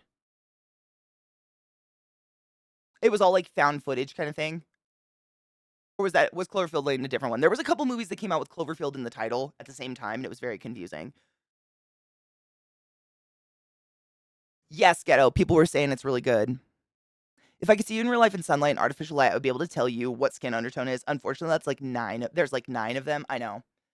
I've done it. Like, I've even waited till it snowed, so it's, like, white as fuck outside, you're getting, like, the truest true of true light, and they're like, if you have green undertones, this I have, like, such yellow toned skin that I feel like it's different every day. Like, the yellow shade of my skin alters, like, the vein color under my wrist or whatever. It's stupid, I don't know. It doesn't really matter, like, if you feel good in something, fucking wear it, right? I feel like when you feel good in a color, it's because your brain inherently is pleased with, the tonage matching, but you may not be aware of color tone or, like, what you're doing. There's like, kids will be attracted to certain colors and feel good in certain colors because their brain is like, "No, these are pleasing." And then you put them in a different color and their brain goes icky. It's, like, natural on a certain level. I don't think I saw the one with John Goodman in a I don't think I saw that one. Yes, I have seen Mindhunter. Oh my god, speaking of, there's a new I don't know what you would call it, like a true crime, whatever, on Netflix. What is it called? It's called, like, Bad Surgeon or something, Love Under the Knife, I think? I think that was what it was called, but anyways, it's about this renowned doctor who went around the world implanting plastic airways into people, knowing full well that they were just gonna die. Like, oh my god. It is like, it was almost too hard for me to watch. And I'm not flexing, but I watched some fucked up shit. I lived the fucked up shit, you know what I'm saying? And, like, it goes into children, like, the fact that he did this to children, full well knowing they would fucking die. He would go in, convince the parents that he had a life-saving procedure, do the procedure, ghost all of them, the child would die, and he does this over and over, and they have all this footage of these children alive and well beforehand. And then Russia gives her permission to just go start doing this to healthy people, and he kills them. It's just horrible. It's this is why I could not work in a hospital that had children care. I just can't. There's something inherently, like, in my soul that is not okay with seeing kids die, which is I think is in everybody. I'm just not strong enough. Honestly, that's it. People that work in pediatrics are strong motherfuckers. I'm not saying it doesn't hit them. They just have the ability to hold it together. I don't think I could hold it together. I just don't think I could do it. CJ, it was everything. So basically what he claimed to have designed, and to me, it sounds like bullshit on face value. I am not the smartest person in the world. I'm not a microbiologist by any means. I'm not a surgeon. I have, you know, relative knowledge of medicine and the human body, I would say I have pretty good knowledge of. What he invented was a plastic windpipe. So, you know how you have, like, your bronchial tubes, the bronchus, like the branches that go into your lungs. You know where that V is, and then it goes into trachea? So the trachea, the ribby part, and then that V right there. I've told you guys what that's called before. That's called your carina. So that entire piece there's a lot of people apparently that get cancer in that chunk of their airways, and he invented a plastic, like a rubber plastic airway that he would soak in the patient's own stem cells, and then he would sew it into them with the claim that the stem cells would cause the patient's tissue to integrate into the rubber plastic airway soaked in the stem cells. Now, again, I am in no way, shape, or form the smartest person in the world, not a surgeon, not a microbiologist. That sounds like some fucking phooey bullshit to me. Your body pushes out shrapnel from 70 years ago. It pushes out piercings. I don't know a foreign substance, plastic, rubber, etc., that your body is just going to incorporate. And if you watch the show, that doesn't. But like all the interviews and everyone leading up to finding out this guy's bullshit, they all just talk about it like, oh yeah, this life-saving procedure where you soak a piece of plastic in stem cells and just sew it in. And I'm like, no one questioned that at all? It sounds like snake oil, right? Like we do implants. We do plastic implants. We do all sorts of implants in a body. But in no way, shape, or form are those implants soaked in stem cells and then expected to become live tissue at some point. They are replacement parts for bone or something. You know what I mean? They like he literally was trying to convince people that your body would just, you know, vine up this chunk of plastic, and it's fucking horrific. I mean, they have all the footage of these real patients talking before and after. Like it's pretty hard to watch, even for me, which I watch a lot of, like I said, a lot of fucked up shit. But man, the kid stuff just really fucks with me. The fact that this guy, and it shows footage, like, because he really wanted, this surgeon wanted to be famous as fuck. Like, that was very clearly his goal, was to be the most famous surgeon ever. So he was hiring crews to come film him going and meeting these patients before their surgeries and, you know, brainwashing them into believing his bullshit. And it's babies. It's fucking babies. And it's just like, he deserves eternal kicks in the balls. You know what I'm saying? Not death, it's too easy. It is. That was the shit. That's what I'm saying. Like, if it's almost too much for me, I feel like I'm not, in no way, shape, or form is that I knock down on anyone, but like it's a lot. It really is a lot. Cause I mean there's just so much footage. There's so much footage. This guy is fucked up. I think it's called Bad Surgeon. I know the second part of it was Love Under the Knife. Because a lot of the expose and a lot of the interview, a lot of the history of him or whatever is done by his ex fiance, ex wife, I believe. I don't know if they ever got married, but like Whirlwind Ramp. Basically, what he did was at the beginning of his thing, where he started doing this fucking procedure on human beings, he seduced, romanced, love bombed a publicist. And like she didn't see it coming in any way, shape, or form. She's one of the main characters they kind of interview that's talking a lot of the show. But that's how he spun his shit. And she just had no idea it was even happening. But it was genius. I mean, he's an evil fuck. He is evil genius. Like it's fucked. It is Bad Surgeon. Yeah. It's brand new. And it's very recent. I think it's still in court if I'm not. I gotta watch the last part of it. I haven't finished it yet. This is literally episode 1 or whatever. It's like 3 parts or something. The complications from dick implants, dude, it's so similar. It's like people rotting from the inside out. It's really, really similar to that story. It's fucking horrible. There's a very similar story about a surgeon. Yeah, the penis implants. Yep. Silicone mats under the dick skin to make thicker dicks. Yep. And they just rotted. Yeah, it's stem cells are magic, and that's the thing. Like I think a lot of people just clung on to, oh, it's stem cells, because stem cells truly are magic. Like that's not a misnomer. They really are hot magic, and we still don't completely understand why. But stem cells aren't Harry Potter level of magic. Like they don't suddenly make a piece of plastic organic tissue. Or, you know what I mean? I just don't understand how any of that. What the fuck?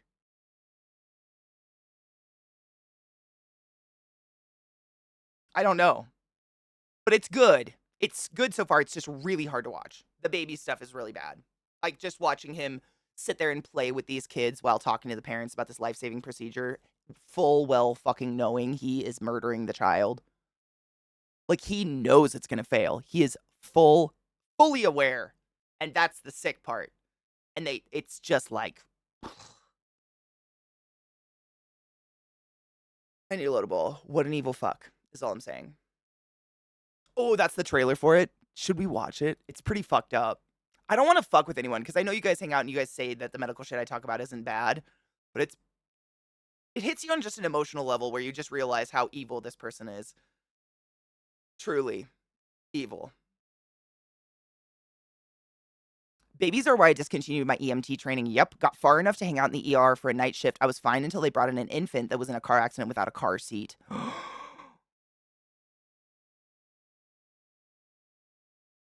Wow.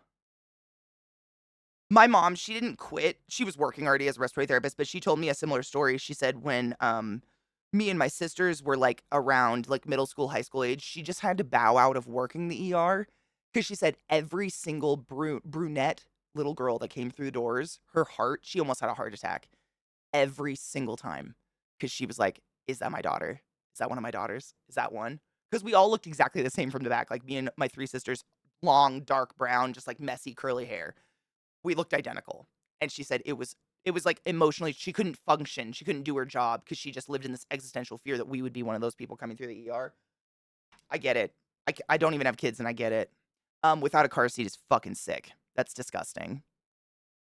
That song we were just listening to, hold up.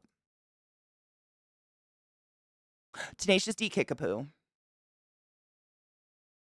This is Electric Callboy, but the last one was Tenacious D Kickapoo. Unfortunately, there's no way because of the whole black magic of making it so the music's secret and we don't get banned by like, the world music labels or whatever. The like link in chat, it goes to my playlist, which has these songs on it. But feel free to always ask. I have the list up. Of course. But yeah, the major point was when another surgeon scientist discovered he skipped all animal trials, any sort of scientific publication, and went straight to human trials. Yep. Yep. That's the long and short of it. But the movie shows you the suffering of the humans, and holy fuck. It gave me V for Vendetta vibes. You know what I mean? That part when the one lady doctor is like narrating like all of these people are doing so much good for the world if only they knew. They're all so angry and disgusting. They think we're evil. But we're not. If only they knew. That's what it feels like. It's gross. Hold on, I was trying to pull up that trailer so you guys could see it. It's fucked. But I mean, it was interesting. It's fascinating because shit like that, just like the fact that it makes it through any sort of medical, like, how? How did this man just go in? And the thing was, I mean, you guys should just watch it. It's pretty crazy. Like, it works at one of the most famous hospitals in the world, the hospital that gives out the Nobel Peace Prize. Like, that's on his resume, and because people see that, they just don't look into his history, question him in any way, shape, or form, and let him do whatever the fuck he wants all the time. It's like you got this one thing on your resume, and now the world just bends over backwards and lets you fuck him dry. It's insane. What was Doctor Death about? I might have. I watch all of them. Like, it's really shocking if there's a new, like, true crime or medical documentary that I haven't seen, which is why I watched this one really fast, because I binged them. But it's possible. I don't know. I might have also just heard about it because I did work in medicine for quite some time. Right, Donna? And that's just the YouTube. Is that the YouTube one? There's a YouTube list and there's a Spotify list. And I think the Spotify list is even longer. It's disgusting. It's huge. Like having Johns Hopkins on your resume. However, I would assume people would still, I don't know, would they, I would assume people would still look into me. I don't know. You're not wrong, though. It is. It's like people just see it and, oh. which is fucking scary.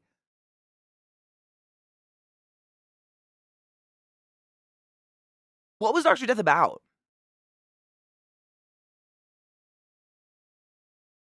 There was no oversight, that's the thing, he was like a god. The way people talk about him, even that, like, renowned hospital, I can't remember what it was called, what the name of it was, I think it was in Sweden, but, the way people talked about him, like, when he returned to the hospital after traveling the world or doing whatever, people, like, worshipped him. Like, it was like the hospital would just be like, "Oh my god, he's back." It was crazy.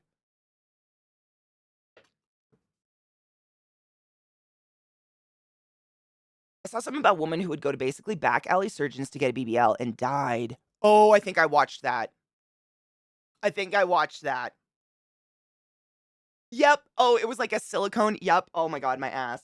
Oh my god. It gives me physical pain. I watched the one you're talking about. Yep. Oh my god. I'm so clenched right now. Yeah. Her butt was solid and it block blood vessels and shit, and she died, I think. Something to do with blood vessels. Oh my god, I can't even. You know what's crazy? I learned this very recently, but I guess BBLs are actually the most deadly plastic surgery, like vanity plastic surgery procedure you can get. I didn't know that. BBL, that's when, correct me if I'm wrong, is it when you take fat from one part of your body and put it in your butt? Which, like, you don't want it. Please don't do that. As a big butt haver, stop it.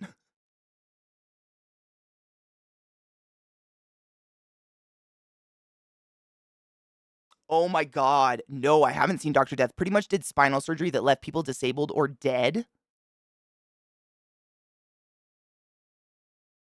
What? What? He's just out there murdering motherfuckers. Wow, I'm gonna write that down. How have I not seen this one? Yuck.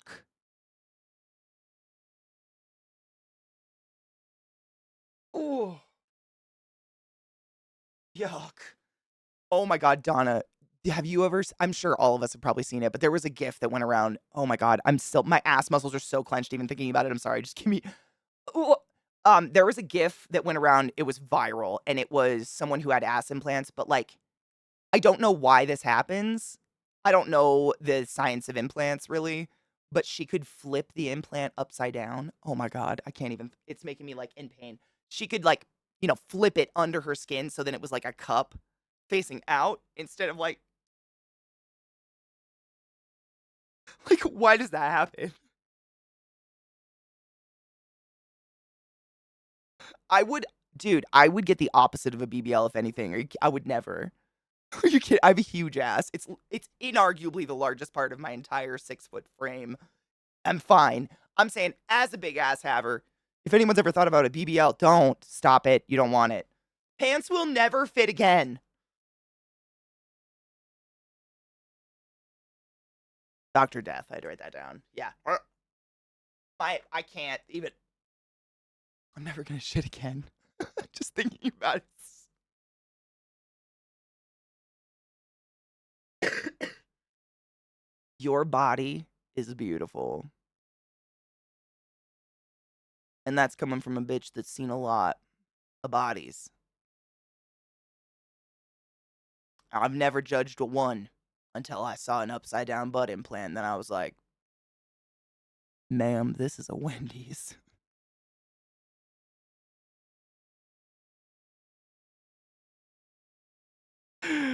Oh. Well, Timmer, here's the thing. So, like, cellulite, you know, it's one of those things that you can literally almost have 0% body fat. Not literally, but, really the lowest body fat possible while still being healthy and actually have cellulite. It's down to the genetics of your skin fascia and how wide the fascia is spread apart or how tight it is. And honestly, people that tend to have cellulite actually tend to have what's called muscular fat or like more jiggly fat, and that is the healthiest fat you could deposit on your body. People who don't show cellulite are the types of people who actually have visceral fat. So if you ever seen someone who's real skinny but has a big old pot belly, it's because their fat just genetically tends to deposit under their stomach muscles instead of on top. but it's literally just depositing all around their organs, and their organs are just pickling, just existentially. Whereas if you're the type of people that have the fascia where cellulite shows, you probably deposit fat more evenly on the rest of your body and not in your organs, like in the area of your thoracic cavity around your organs. And it's much healthier because that fat is not pickling your existentials, your essentials, your existentials. You know what I'm saying? What up, ceiling? I hope you're doing well, honeybean. So if you have cellulite, just know you are inherently healthier than people that don't. Boom, bitch. We win.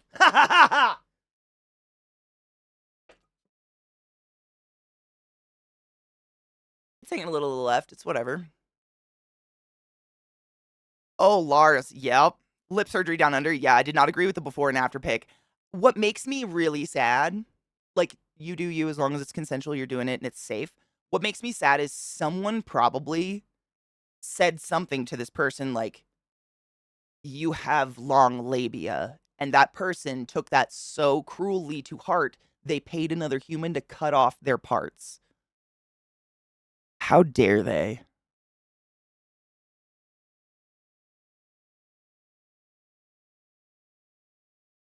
You should count yourself lucky to be in the presence of a labia, you motherfuck. My God. There ain't all labia deserve a lickin', all nips deserve to be sucked. Period. End of story. As long as you are hygienic and not covered in some smegma layer of dead skin cheese. Fucking Christ. How dare they? That's where I go with that. Like, fucking dicks, man. How dare you? You don't deserve to be in the presence of nudity. Get the fuck out of my house. I can't with that. What if you have neither? Then you're just a skinny fuck.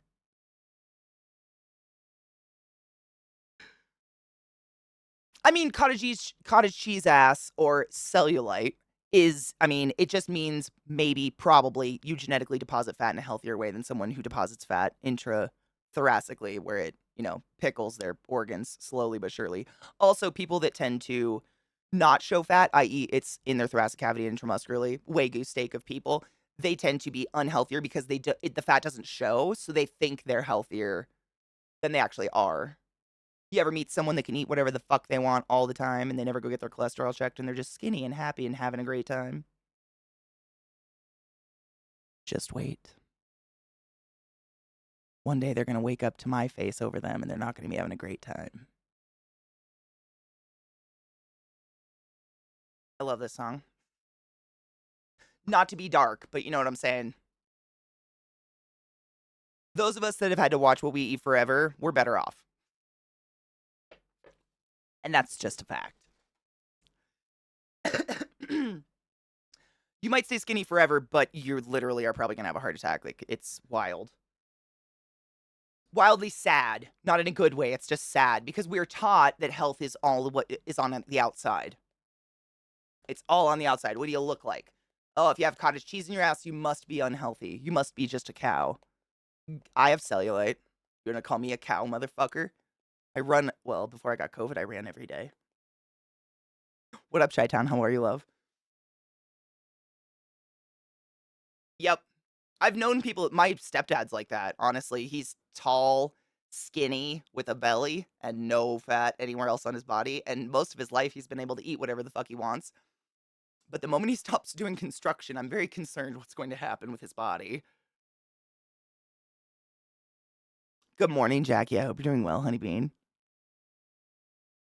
Dude, knives, and that's all you have to do. Like, it's not like a death sentence to be able to eat whatever you want. But I'm because I run and shit, I can eat whatever I want. Therefore, I don't really think about how often I eat French fries. So I get it checked out. Just to make sure I'm not having too many French fries. Because just because you look healthy does not mean your arteries are doing great. You know what I mean? Kona, that's me with certain foods. Like, I used to joke about that with peanut butter. Like, if I sniffed peanut butter, I wouldn't fit in my clothes the next day. It's so stupid. Bodies are stupid. The way they hoard water and swell. Oh my God. So potbelly means you're healthier. Well, it's kind of just a body type which denotes inherently a genetic disposition towards where you tend to store fat. So, like, if you're the type of person who has, like, really skinny arms, really skinny legs, and when you gain fat, it's only in your belly, but it's not, like, jiggly. I don't know how to say, you know what I'm saying? There's 2 different types of fat. So if it's, like, jiggly, like, you got a real jiggly kinda, like, apron of fat over your stomach, that is not interthoracic. But if you've got, like, a hard kinda bowling ball going on, that's bad. That's the least healthy fat possible. It's just fat accumulating around your organs, which inherently will pickle them. Know what I'm saying? It's a body type thing. It's kinda hard to describe, but I'm sure you know what I mean. I have an uncle with the hard belly. We all know someone with the, like, but they're just gangly. And it's just a people call it a beer belly, but it's not just caused by beer. Like, beer adds fat to your body, obviously, but we call it a beer belly. It's a disposition towards where you tend to store fat. Ruined. Thank you so much for subbing to the class, keeping the classy alive and giving any swings for 8 months in a row. I fucking appreciate you. Don't forget your Prime sub. Every time you forget to sub with a Prime sub, it doesn't have to be here, just somewhere. Jeff Bezos gets a $5 bill shoved up his crusty G-string asshole. Does nothing for society. Please stop it. Find someone who needs a sub and go give it to them. Thank you so much. Important things. Important things. Any advice on how to get someone off of eating fast food all the time? It's a fight I'm having with my dad. I find that a lot of the time, like, the I don't know if it's an addiction or whatever, but, like, the propensity towards fast food, it's a combination of convenience and just an overload of salty flavor, and if you don't know how to cook, it's really tempting to just pay someone to do it, but, like, a lot of restaurants just use salt as an excuse to make something flavorful, but they're not really doing anything but salt. So then, like, all that salt and all that fat really jacks up your cholesterol and shit. So, you like, it's kinda like replacing smoking with something else you can do with your mouth for a while. Like, some people chew on a pen, some people use a vape, some people do something like that. It's You gotta replace it with something that's equally delicious and equally as convenient, you know? Which I have no idea. Hot Pockets? I have a terrible diet. I eat like a child. So I'm very lazy. Like, I hate cooking. I'm a grab it and go kind of person because it's because I wanna keep moving. So I'm terrible at that. I totally understand it. I didn't grow up on fast food though, so I've never been like fast food isn't what I crave.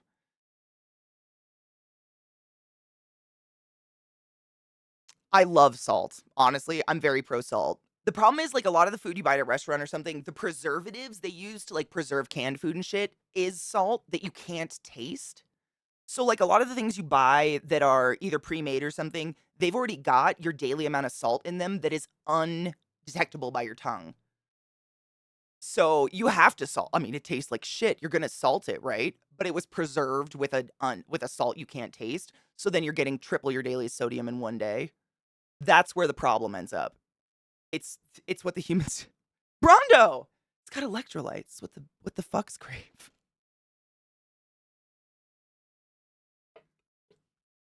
Soft on the outside, you're fine then.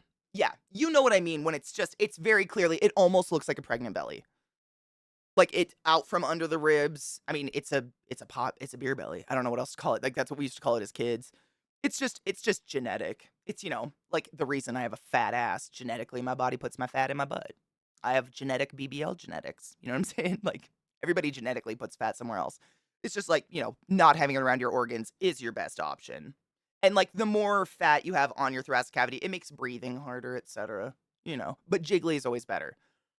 Always. Than, like, firm. Because firm means it's under a muscular layer, and it's not a good plan. We were a hamburger helper family growing up. Man, I didn't have hamburger helper till I was in my mid-20s for the first time. Fuck you not.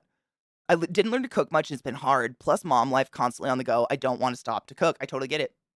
You know, I was sponsored by these people, so, like, not an ad anymore. But I'm not fucking with you when I say HelloFresh has really changed my life. Because I don't have to think about it. It's so easy, but it's still home cooking. I don't know, dude. I'm big into HelloFresh. It's pretty dank. Because if I don't have something like that, there's absolutely a chance that I won't eat. Like, if there's nothing quick to grab and it's midnight, I'll just go to bed, and that is not good. You should no one should be going 24 hours unless you're, like, having a procedure or something done 24 hours without eating. So, it's one of those things, but Hamburger Helper is amazing. It's so good. That was me, Kuro, same. You grew up on, like, shit on a shingle? Casseroles of many colors?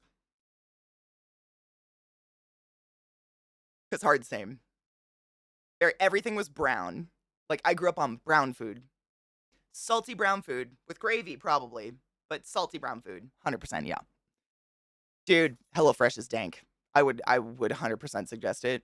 It's just, like, you're still cooking. Like, it's all they're giving you is all the ingredients, you know? But you don't have to weigh out anything, you're not measuring anything. It's just like, put this in, chop this up, put this in, chop this up. If you know the basics of how to use a fucking oven, you can do it. And, I mean, the max it's taken either of us to make a HelloFresh meal is 30 minutes. And that's because one time Zach zested an entire lime into the garbage because he didn't know you had to use the zest. But it's just like, it's so, it's faster than ordering fast food. But you do still have to do it. I really like it, dude. I mean, like, seriously, I'm not sponsored by them anymore, but HelloFresh is the shit. I just don't know why, I mean, anybody hasn't come up with that yet. Because and there's also, I think and it's just so cheap. That's the other thing with HelloFresh. Like, and I'm not exaggerating. Again, not sponsored anymore by them. Like, we did a thing last year for them. I think we do 3 days a week, and it's like, no, we do 4 days a week. It's $60 a week.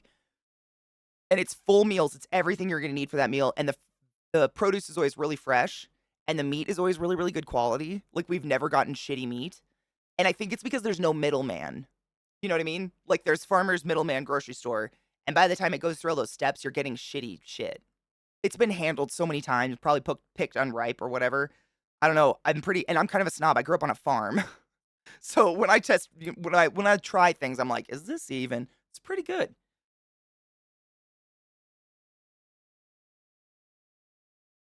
HelloFresh got us cooking after many years of solid fast food, turned us around even though we dropped the sub. Same. Seriously, I'm takeout queen. Like, when I lived in Baltimore, my fridge had, like, a bottle of, like, bourbon in it that was unopened, which I fucking forgot, and I still can't believe I did that. Some, like, Monster cream for my coffee and takeout boxes. Terrible. Terrible. And really, HelloFresh, like, I don't say that lightly, it changed my life in that when I'm being lazy, I'm like, "Do I wanna wait an hour for takeout or 30 minutes to cook that?" Ugh. And it's literally you get it in, like, a paper bag, and you just rip the top off, empty it on the counter, and it's all there. Chop, chop, done. It's just so dummy easy. I love it so much. $10 a meal is fucking cheap. I mean, even I remember being a kid. Like, this was when I was, like, in late high school, it was only me and 2 other sisters living at home and then my parents, and my mom was spending, like, $200 a week on groceries. And that was back in the early aughts. When I tell my mom, and I think she still spends that on just her and my dad. I have no idea, because when I told her what HelloFresh costs, she still doesn't believe me. She thinks it's a gimmick or that I'm getting a discount. I'm like, "No, dude, it's legit," because they've removed that middleman. I think they're just getting stuff straight from the source. Do we need to take a break, bud? Do we need to go outside? Hello. Good morning. Did you have a good nap? What are you up to? You gonna go on an adventure? I don't know. Baby. Dude, Nighthawk. We calculated it. This December 21st is my 8-year subiversary, I believe. Don't lick my ear. They always want to eat my earbuds. Come on, come on, come on, come on, Bubba. He's such a good boy.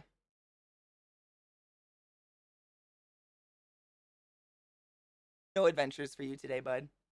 No. I just go to sleep. That's all work.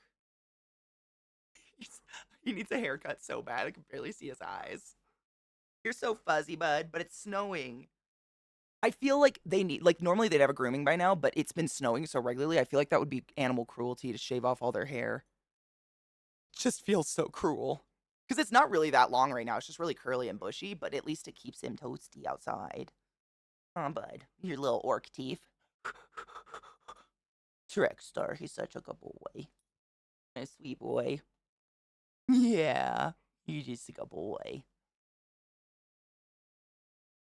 Where are your eyes, son? That's what I'm thinking. Like spring. I mean, if it gets. I don't want it to like if it got matted. I'd take him in and get him a sweater or something. But yeah, I just don't want to shave off all their hair and make them cold. That'd be so mean. It is. It's very much snowing here as well, and I felt it last night. It smelled like snow. It was cold.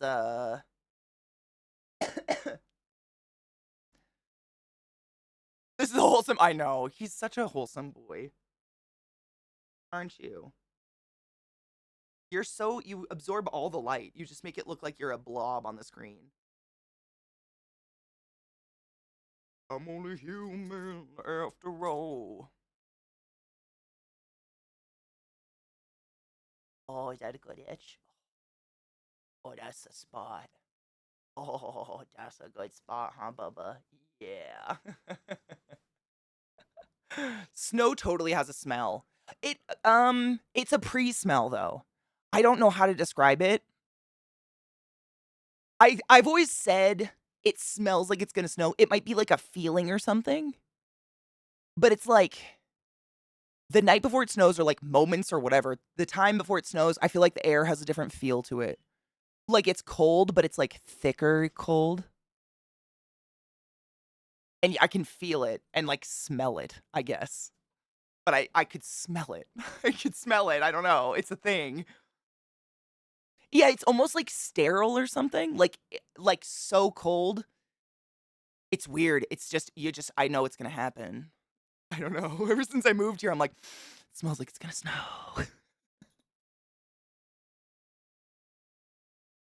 It 100% does. Okay, cool. Cool, cool, cool. You're getting thunderstorms? Jelly. The way he looks at you is so funny. He just Ceiling, I've thought about it a lot. Like, I just wonder what's he thinking about? Because he kinda does that around the house. Like, he's kinda just my little buddy, like, in the morning and all the time. He has to be wherever I am. He just follows me, but he doesn't bug me.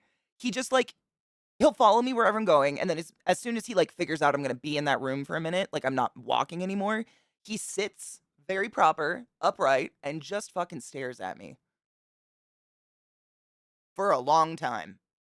Like, and I don't what is he thinking? What's going through your little noodle? Boob sweat what was going through his noodle just then. But he does that all the time. Just stares at me. I don't know. I was led to believe that eye contact with a dog meant a threat, but he will eye contact me all day long. He's a sweet boy. I don't know. He's done it always, though. Just has to stare. He is. He's my little stalker. He totally is. David, it's the worst at nighttime because he'll get up to follow me through the house and it's all dark. I've turned all the lights off out here and I won't see him. And I'll turn around and just flop right into his body because he's directly behind me, but he's so fucking black I can't see him. Oh, doesn't give a fuck. I can't think of a better stalker either. I would not wish to be stalked by anyone else. Not even your sister. She's a little smelly, huh? Nothing. Nothing. You just want to be part of the party, huh? You just want to hang out. He just wants to be in the same room.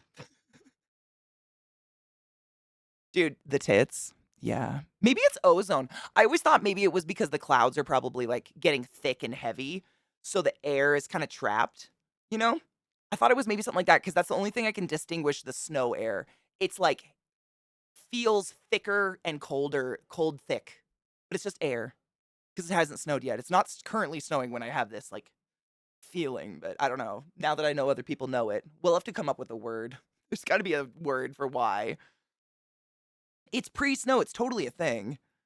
It is the tits. That's what I'm saying. It's the fucking tits. Everybody loves tits. I moved from SoCal to Wisconsin. Is that WI? Oh god. Snow was a super fun and new experience. The first year, by the end of the winter, I'm so ready for green things. That's how I feel in Colorado, because everywhere I've lived before here has gotten, cold weather, if not some snow, but it doesn't 100% die.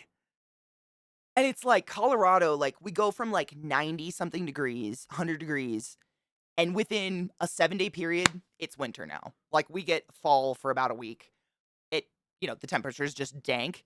And this year, I think it was, I want to say it was the day after Halloween or the day before Halloween, something like that. We got about a foot of snow in a couple hours. And it was like every single tree in the entire state just went blah, blah, blah, and all the leaves gone. And I don't know if we just don't have evergreens or something here, but it just looks like death. It looks like the Necromancer woods from fucking Lord of the Rings. It's just so hideous here. By the time spring hits, I'm just like, come on, green, do it. Because again, I'm used to like Maryland where, spring hits and it's like nature comes on everything and just vomits green forth. Out here, it's more just like, I'm almost there, baby. Just keep going, come on. Fuck, I swear I was almost. Whiskey Dick is Colorado. You know what I'm saying? It's not a terrible place, but man, I miss the green hard, especially this time of year.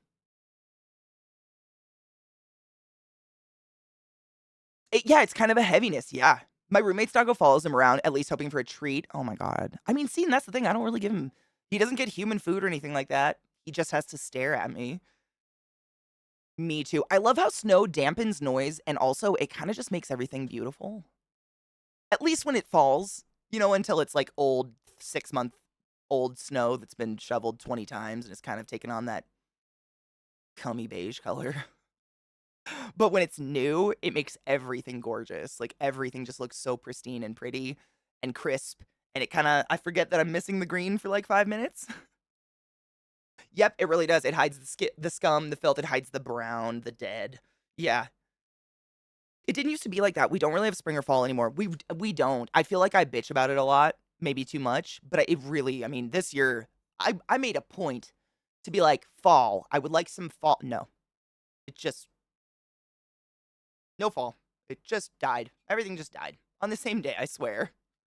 Literally shook their leaves off forever. Mary Shelley traveling to Lake Geneva where she would write Frankenstein. I didn't know she wrote it there. Never was a scene more awfully desolate. The trees in these regions are incredibly large and stand in scattered clumps over the white wilderness, and the vast expanse of snow was checkered only by the gigantic pines and the poles that marked our road. No river or rock encircled lawn relieved the eye by adding the picturesque to the sublime.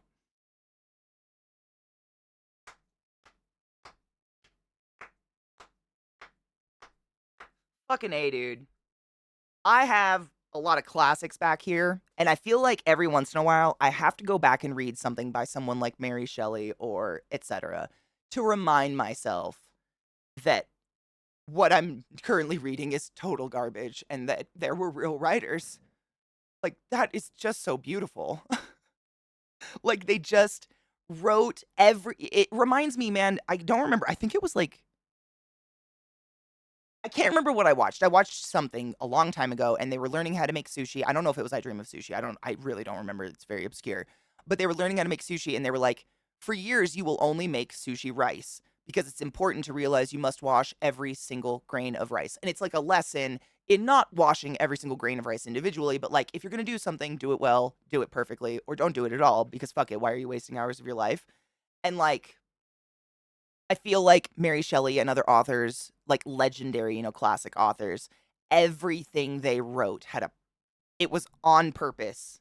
It was purposeful. They paid attention to the language. Like it was, you know, even the most like maybe that was a journal entry or something. I agree. I agree with the perfection thing. I agree. 100% with that. I agree with that. Isn't there I love the isn't there a good Fight Club line about perfection? Fuck, I haven't watched Fight Club in like 6 months, so of course I can't remember.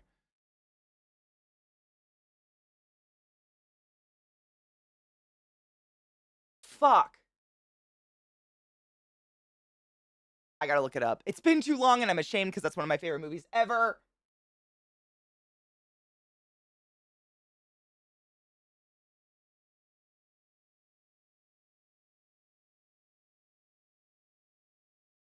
This one.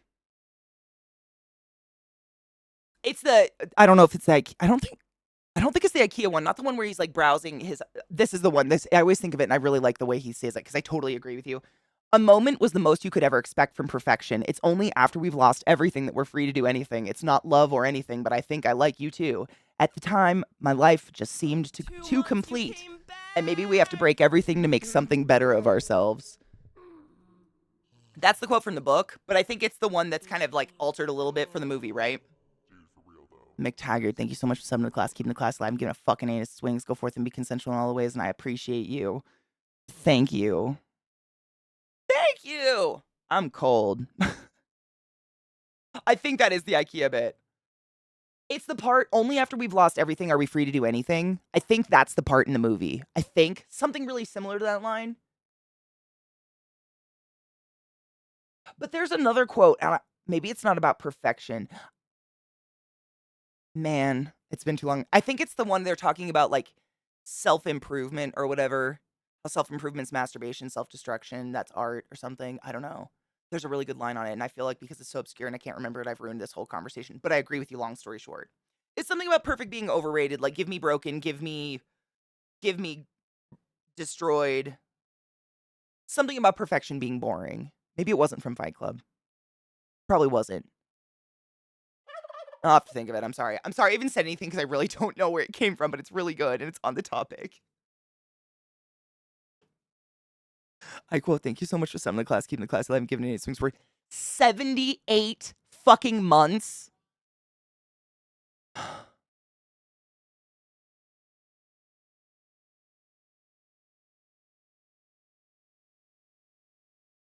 Go forth and be consensual in all the ways. Holy tit fart. Mm-hmm. Yep, he had like the string green pattern sofas. That's the one where it's like all the things you own start to own you. The things you own start to own you. That's that one, right? That's a really good one too. I mean, the whole movie slash book is full of great lines like that that are poignant, I think.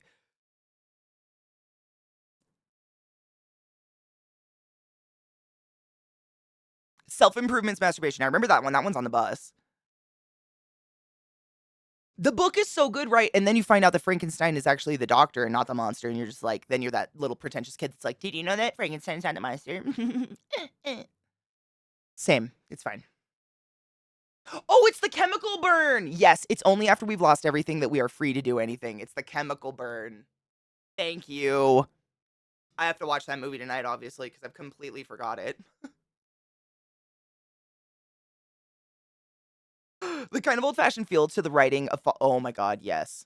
Fall of the House of Usher was part of what made me love it so much. Fall of the House of Usher is one of the most perfect series I've ever seen. Fuck it. I want so many more shows like that, like please. It was so well done, so well written from beginning to end. Like fuck, dude. Like I'm almost pissed that show exists cuz now I'm like, I know you can do it. Like just give me that again. Like more of it. Quit giving me shit. Ugh, it's so good though. Fuck. Thank you for those biddies, Kendall. You generous fuck. I appreciate you. Oh, Fall of the House Usher's great. They really just it's good because they twisted a few times. You know, I didn't figure it out, which I love when I can't figure it out because I inherently am always trying to figure it out. And it's just well done, man. They just did such a good job. 60 degrees with a huge thunderstorm and not snow. Jelly. I know, Pitsy. It's so sad. It's like the Chuds watch Fight Club and they get the wrong thing out of it. They're like, we should start a Fight Club. And you're like, no, that wasn't it. That wasn't. Try again. In Death, a Man Has a Name. Nope, that wasn't it either. All right, we're going back. Let's watch it again. Fuck. Go rub one out, and then we're sitting down and watching it again. Clear your mind. Yeah, I get. Yep. It's kind of like people that watched The Boys and we're all like, Homelander. And then they finally figured out that, oh no, this show is making fun of you. Oh, did you? Oh, you didn't fucking know? Is it because you're as stupid as the show's portraying you, maybe? Oops. one of those. You know what I'm saying? Glut, thank you for gifting a sub to Angelo Falso. Angelo Falso, use the butt wizard of the highest order. Go forth and be consensual in the highest ways. Butt wizard thing. Sorry, my brain died. Thank you for being here. Thank you for the hype train, you nuts. Like, when you really get down to it, Shirley is really backhanding people who have kids for bad reasons and don't raise them properly in Frankenstein, while reminding everyone that most people are shitty and that the road to hell is paved with good intentions and the highway is called ambition. Boosh, dude. Oh, I know. I mean, you literally, the book it's a tragedy for the monster, really. I mean, he's gifted, like, you know, presumptuously eternal life, and society rejects him. He could be the smartest, most valuable resource to society, and they reject him because of the way he looks. Like, it's fucking tragic.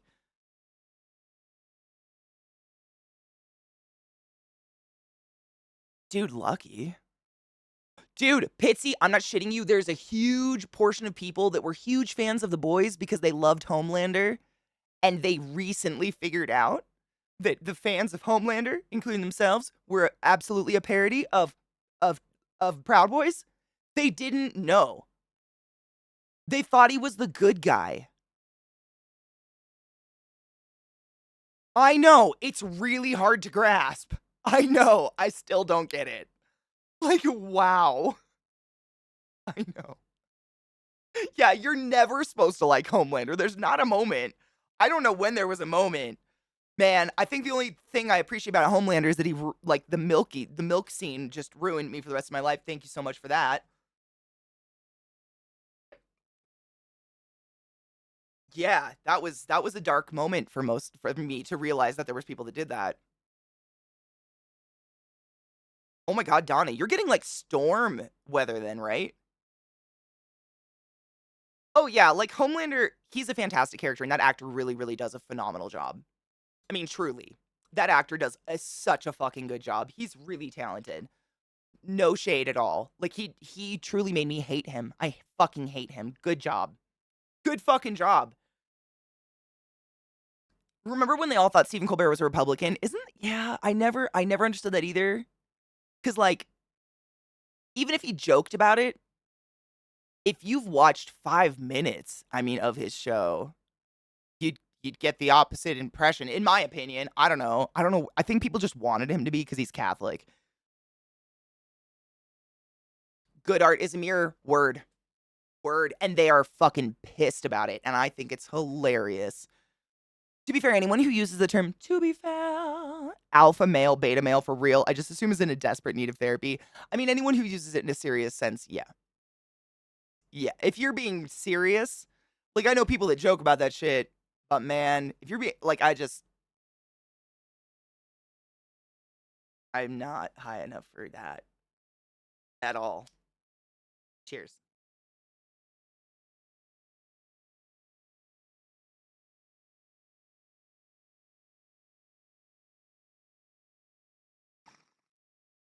Ren's incredible. Truly, he's such a good artist. I Of course, then my playlist decides to pause. Really?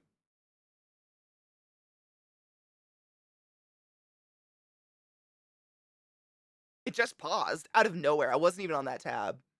Anyways, haunted. I'm pretty positive, correct me if I'm wrong, but scientists or, zoologists, biologists, whatever, people that study wolves have completely disproved the whole theory of the whole, like, alpha male, beta male, blah, blah, blah, blah, blah, and that it's strictly a phenomenon that only happens in captivity because they're so fucking stressed out, and that packs of wolves are literally usually just a mom and dad and their puppies. And then the puppies leave and they have more puppies, and that's the pack. I don't know where the fucking alpha shit came from, but it's completely disproved. Excuse me. It's just a grift, right? Yeah, I think it's just all about that whole it's like red pill bullshit. Ren is phenomenal. He truly is very talented fuck. Anyone who uses alpha language is cripplingly insecure and feels the need to be in charge of everything or they will be rejected, which is crazy because aren't they currently being rejected? Do they just convince themselves because they don't have control? Like, I don't understand. Mirrors, mirrors. It's fun, like, seeing people go, "Fallout isn't woke, media literacy, what's that? Some wokest word, I bet. Caesar's Legion has the right of it. Get great, guys." Yeah, I just don't know what to do. I could not have a conversation with that. I wouldn't honestly, like, how do you keep a straight face? I don't know. I think I saw Wrath of Becky on accident, like, it autoplayed or something. The Tim Hawkins parody, The Beatles' Son Yesterday? No. I love that song. Is it gonna ruin it? Oh, it was all bullshit. So the whole alpha male theory was total bullshit. No shit. The scientists that originally wrote about it disproved it and apologized. Hey, at least they apologized. I have respect for that. You know? Like, he could have just let it go. Good for him. For them.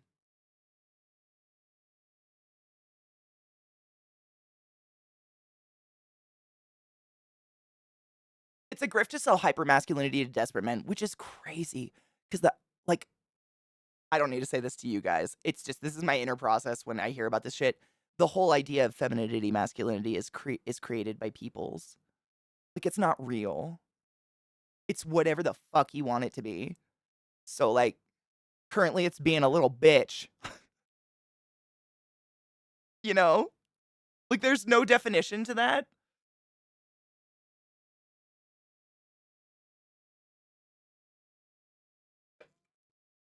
Me neither, Trouble. I've done a few management positions in my life, and I felt like I was pretty decent at it, but I hated it. I'd rather be a backup to help out when needed than ever have that position normally. I felt like I was just the bad guy. Dude, that Andrew guy's a fucking waste of air. He's disgusting. I can't believe he got out. He's an actual scientist, which totally makes sense. I mean, an actual scientist would own up to that kind of thing. Whenever I think alpha beta, all I think is omega verse and fandoms. I think whenever I think of alpha beta, I think of American McGee's Alice. The first time I'd ever seen those symbols in my life was at the ripe old age of, like, I don't know, young, trying desperately to get my parents' stock HP to run American McGee's Alice, like the first one. Matt, not Madness Returns. I think it's just Alice, the very first one. And her skirt, one pocket has an omega and one has an alpha. And I was like, I know what the alpha is, but what was that other symbol? And I looked it up, and then I found out, like, I am the alpha, I am the omega, the beginning and the end, blah, blah, blah, blah, blah, blah, blah, blah. Bullshit. American McGee's Alice. Pockets. That's where my brain associates, which is great. Because that was a fucking great game. That's a real good sign of science. Testing it again, tossing the things that fail. Exactly. You should never stop testing something because there's no such thing as a permanent fact. I mean, even all the like rules of the universe we're constantly trying to challenge all the time because that's the only way you can say that they're real is if you challenge them. The people who will use authority responsibly don't seek it out. They accept it with a sigh because they know no one else will use it responsibly. You're not wrong. Revenge of the Nerds, that too. Dude, right? The second one was great too. I mean, what a fucking cool premise. I've never played another, like, I've played maybe one or two other games like that where it's like you have two worlds you're functioning in, you know, like her and which world is real. Are they both real? You don't know. But correct me if I'm wrong. I'm pretty sure I was looking behind me because I have the manual somewhere. I'm pretty sure no, I remember now. The second one's the one where you're in a mental institute or like the children's home. And so the beginning of the game, you actually walk around the children's home and it's like all old, kind of like very exaggerated old English British kind of limey stuff. And then in the first one, that was the burning house, right? And like all the stuffed animals being like, Alice, help us. American McGee's Alice. Oh my god, have you never played them? They are great. There's two. American McGee's Alice and then American McGee's Alice Madness Returns. They're a little aged, but man, are they good. They kind of follow like the actual book of of Alice in Wonderland and then Through the Looking Glass a little bit closer than like the Disney stuff does, but then makes it dark as fuck. It's like gothic Alice in Wonderland. I mean, it fed my little goth teen heart so hard. It's still great. It's still great. I think you can get them on GOG and Steam still. Yeah, the Alice games, dude. Those were like they weren't like the most functional games in the world, but just they were very unique.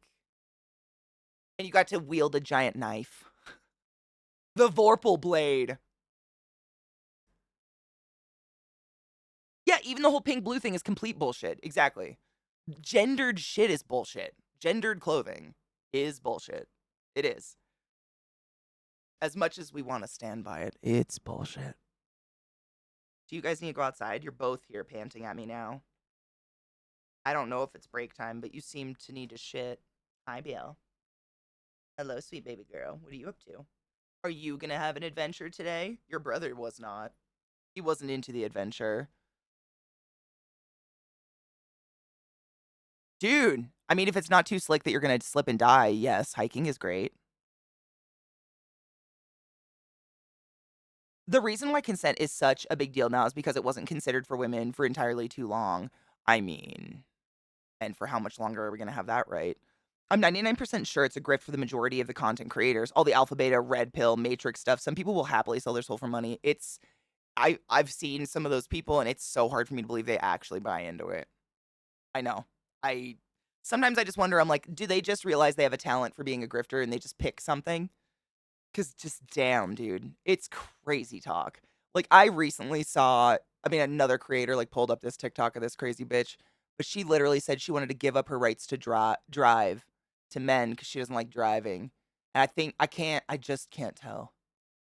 Are you being serious? I just can't tell. Look at that wiggly nose. It's like rubber. He's a cute girl. I know. I know. I saw the clip. I heard her say it out loud.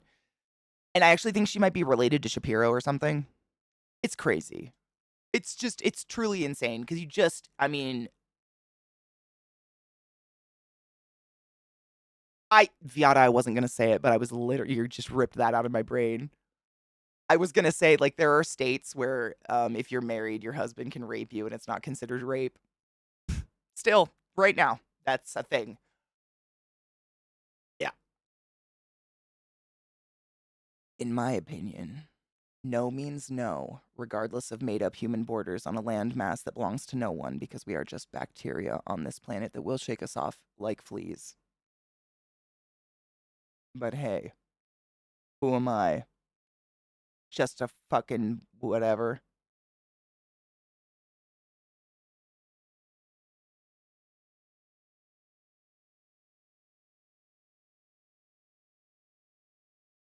Right? Baptismal gowns and shit like that? Exactly. She's I don't, this girl I was watching, she's really young. She's like mid 20s. She's not, I don't know. I think she's like a cousin of his or something, but it's crazy. I am Katie in the cool coat. This coat is very nice. It's so warm, and it has a witch point on it, which is the best. Okay. Religious men are in charge. Same thing wrong with the rest of the world. Yeah. Yeah. You read my mind.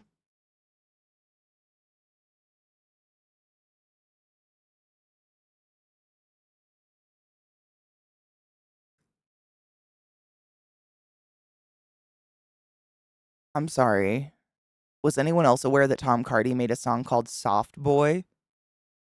Because it's in my playlist and I don't think I've ever heard this.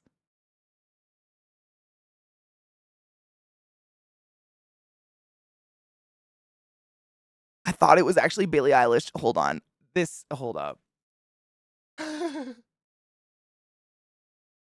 They might have. I'm trying to get it to stop autoplaying. She does a really good Deadeye stare. Props to the bitch for good Deadeye stare. It's not easy to do. It's not easy. That's She's gorgeous. I'm very jealous. She has a beautiful shaped head. It's a weird thing to say out loud. It's fine. Don't worry about it. I have to turn the music back down. That was fucking great. I like the cartoon too. The cartoon is amazing. I don't know. I don't know if I could pick a favorite.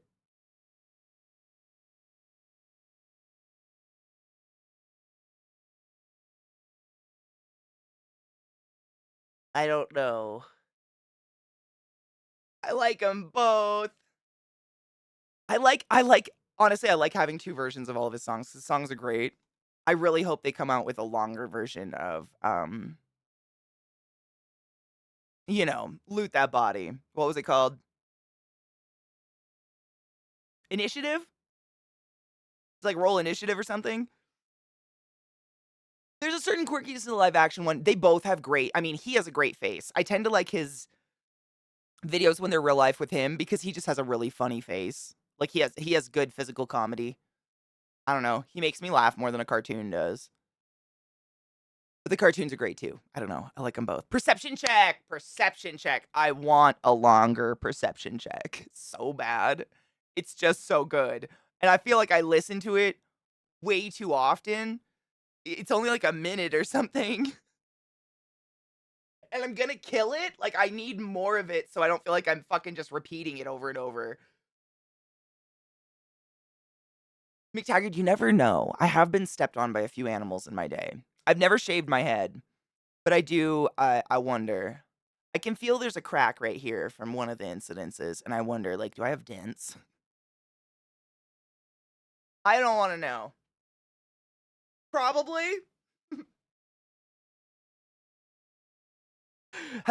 Dude? Have you not seen that one? Hold on, let me pull this one that Glut gave me real quick. Dude, Viata, you're lucky. Honestly, if I hadn't been like in a few incidences, I would maybe just for funsies, just to say I did it at least once, you know? But like, I think my head's probably kind of lumpy. She's not in a good way, you know?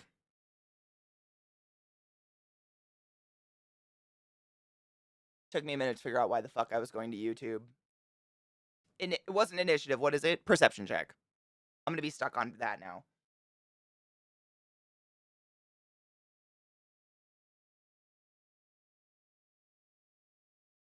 Zag, you have. Oh my gosh, it's so short, but it's really funny. Yeah, it's a minute 30. It's not like a full song. I think it's literally a YouTube short. But fuck. If you've gotten the distinct pleasure to watch me play any Bioshock and you've heard me sing "Loot That Body" over and over and over again, you've kind of wanted to stop me by like shoving something in my mouth or hurting me. It's because of this, and I'm so sorry. I've got it. I got it. We're gonna watch it together. I got the colors one too, I think. Oh wait, did I wait? Nope, there's 2. Wait, hold on. Nope, that was the one I already got. Of course it was. Or wait. Nope. Wait. Okay, I got him. I'm fine. It's fine. Don't worry about it.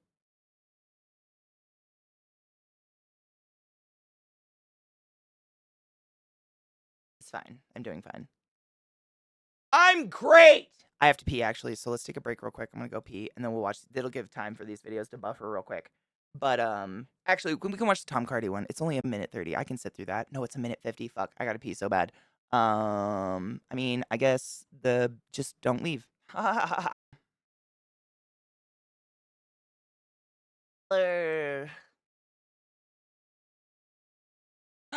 Deloney, thank you for the raid. Welcome, raiders.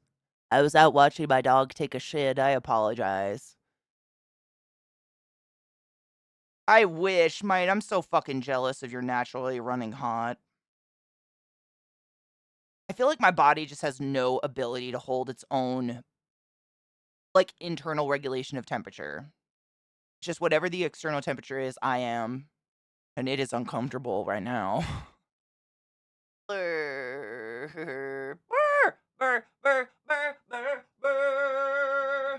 My hands are so cold, but my face is warm. Ow. Anyways, the Tom Cardy video. The perception check will make you giggle. It's fantastic.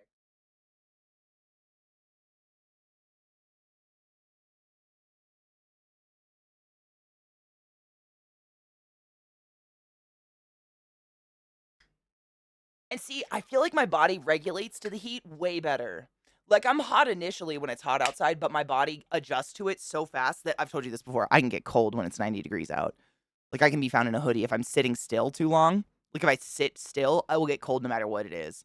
I just start, but when it's cold out, I do not regulate to it. My body just goes, oh, cold. Brr. Same, Donna. Hard same. Like, I think I've told you this before, but I have a chip in one of my teeth on the front, like a little chip taken. It's this one right there that I got by chattering my teeth so violently hard when I was in Germany because I kept like saying I was sick. I was really sick. I had food poisoning on top of it. And I was like, I'm so cold. I literally can't function right now. And my mom and a couple other people I was with were like, it's not that cold. You're fine. And I chattered my teeth so hard I chipped a tooth and I keep it as a nice, just anytime she's like, don't be a baby. It's not cold. I'm like, yeah. Tell that to my dentist. I mean, no, dude, McTaggart, I can't even fucking fathom that. Side note, have you ever seen Love, Death, and Robots? I've been rewatching it just like as I go to sleep to pass out because it's easy and I've been crampy and it's something to listen to. And I rewatched the episode. I think it's season 2 last night. I can't remember what it's called, but it's about the Kitsune. I think they're called Kitsune. It's like the legendary, fox ladies, but he creates like a animatronic kind of like fox body for her. It's such a fucking cool episode, dude. I forgot how badass that episode is. Like it's tragic, but damn is it good. Fuck, man. Right, Donna? Yeah. Oh my god, isn't that weird? I'm the same with the bra thing. Like I have summer bras versus winter bras because depending like it literally raises my body temperature to cling my boobs to my body for some reason. I don't know why. Good Hunting. Yeah. That one is so I mean the animation's off the charts. It's fucking phenomenal to begin with, but god, it's such a good story. I mean, terrible, but great. If you haven't seen Love, Death, and the Robots, it's one of the best series ever. I'm so glad they're doing more of it. I hope they do. They said they're doing another season, right? I think so. Donna, same. I mean, it's comforting to know because, like, I'm sure you dealt with this. Like, the rest of the world who runs hot and isn't like infinitely cold. It's like when someone's depressed. Can you just get over it? That's how I feel when I'm fucking cold and someone's like, everybody else is having a great time. Can you just get over it? Like, it's physical pain. Please stop telling me to get over it. For fuck's sake.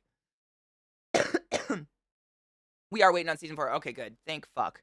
I love it. I mean, and it's crazy because I feel like I've rewatched it a couple times. I mean, many times because it's pretty easy to rewatch. Put it on the background because I know most of the episodes by heart, kind of. But every time I watch them, I see new stuff. I notice new things. I guess the animation's just so fucking good. There's very few episodes that I don't particularly like, or that I mean, maybe there's two that I'm like, I don't have to watch that one. See, Conan, when I was a kid, my mom actually had my blood work done and shit to see if I had a thyroid issue because this has been my whole life. The moment I'm sitting still, stream, it's not too bad because I'm like talking and moving with my body and reading and I'm moving enough to keep my blood up. But like if I sit still for too long and I'm not being social or something, it's like my heart rate just starts to drop to this level where I just get cold or go to sleep. And it's been that way since I was a little kid. I've always just been fucking cold unless it's hot outside. And my mom got all my shit checked. I have no thyroid issue. I part of me thinks it's like the whole ADHD autism thing where like you can't help us but be overwhelmed by a sensory input. I've never been diagnosed like any of this. This is just I read about this kind of stuff. I have no idea. This is not me self-diagnosing. But I read a lot about these sensory issues where some people it's sound, some people it's feeling, some people it's texture. And sometimes I wonder, like, it's just one of those things, like, when I'm cold, I cannot get off of it. I can't until I'm no longer cold. That is going to be my central focus because I'm in fucking pain. Like, I hate it. My whole body clenches down and then all my muscles start to hurt and my teeth start to clamp and I'm like, ah, hate it. Yeah, it sucks. I mean, it's great in solidarity, but man, I'm sad you experience the same thing because it's sucks. I can't show you the pain. Like you just have to take my word for it, you know? That's how I feel about summer, though. Everyone's like, "Oh my god, it's" yep, and that's when you run hot. Yeah, it's so beautiful out. What's wrong with you? And I'm dying in a puddle of sweat and not being able to breathe in humidity. And because I literally, most people are like you, I feel like most people I know at least run hot. I try to be very sympathetic to that. And my hope, there's a dog hair. My hope is that when winter hits, you will likely be sympathetic to the fact that I'm freezing cold and want to die. Dog hair. You know what I mean? That's like my hope. I'm hoping for the karmic because like I would never, if someone, if it's too hot for someone and they want to go in somewhere AC, even if I'm in heaven in the heat, I'll never tell someone no. I would never. I understand. I completely empathize with, you know, the body temperature being something that is just making it doesn't matter. Someone could be blowing you and you'd be miserable. You know? Like I get it. I totally empathize with it. Sometimes I get into the explanation of my Raynaud's with people who are assholes about me being cold when I tell them that I could lose a finger or a toe very easily from the cold kill in the digit. Granted, there is a dog hair stuck to my nose. I'm dying. Um, you know what's crazy? It's not just. I think we've talked about this Raynaud's thing before because I have it too. But I've known people that have Raynaud's in other parts of their bodies. Like I guess it can be anywhere because it's just a constriction. It's like a constriction of the vessels. I knew someone that had it on their cheekbones. So when it was cold outside, when it was winter, their face would get rosy, except just like where you would put blush basically was ghost white, like death white. It looked like a patch, like of death, not just skin color, like death skin color, because something happened where the vessels would get constricted and it was a form of Raynaud's. I didn't know that for the longest time, but it's crazy. It could be you could lose all sorts of parts. Wool things, honestly, what I've found is just like blocking like, that's why I like this. It's, like it's long, it goes to, like, my knees, but it's almost like wearing a dress. Like, if I can just block whatever the outside is from getting to me with, like, something that wraps around all my parts, that's when I'm good. But if the weather touches me, I'm fucked. I do have a lot of wool shit, though. I don't know what this is. It's made I mean, it's, like, handmade and shit. I have no idea what it is, though.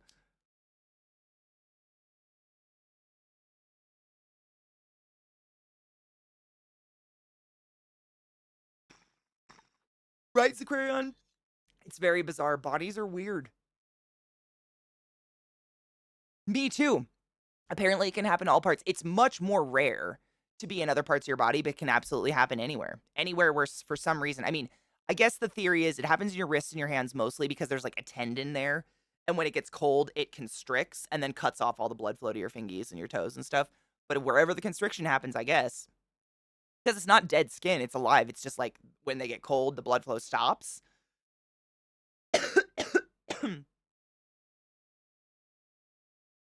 It's getting drier. I had to fiddle with the humidity levels on my CPAP lately. And when you turn up humidity, you have to turn up temp to keep the vapor. I hate it. Oh, so it's like hot. Oh my god, does it feel like breathing someone else's breath? No. Dude, McTaggart, it's a problem. When I worked at the hospital, I would like I had this routine. If I was going to a patient's room, because I worked night shift on top of it, so most of my patients were like comfy, cozy in bed, whatever. But I worked in a surgical ICU, so it's relatively chilly. I mean, the surgery center is super fucking cold. And then the surgical center we keep really cold.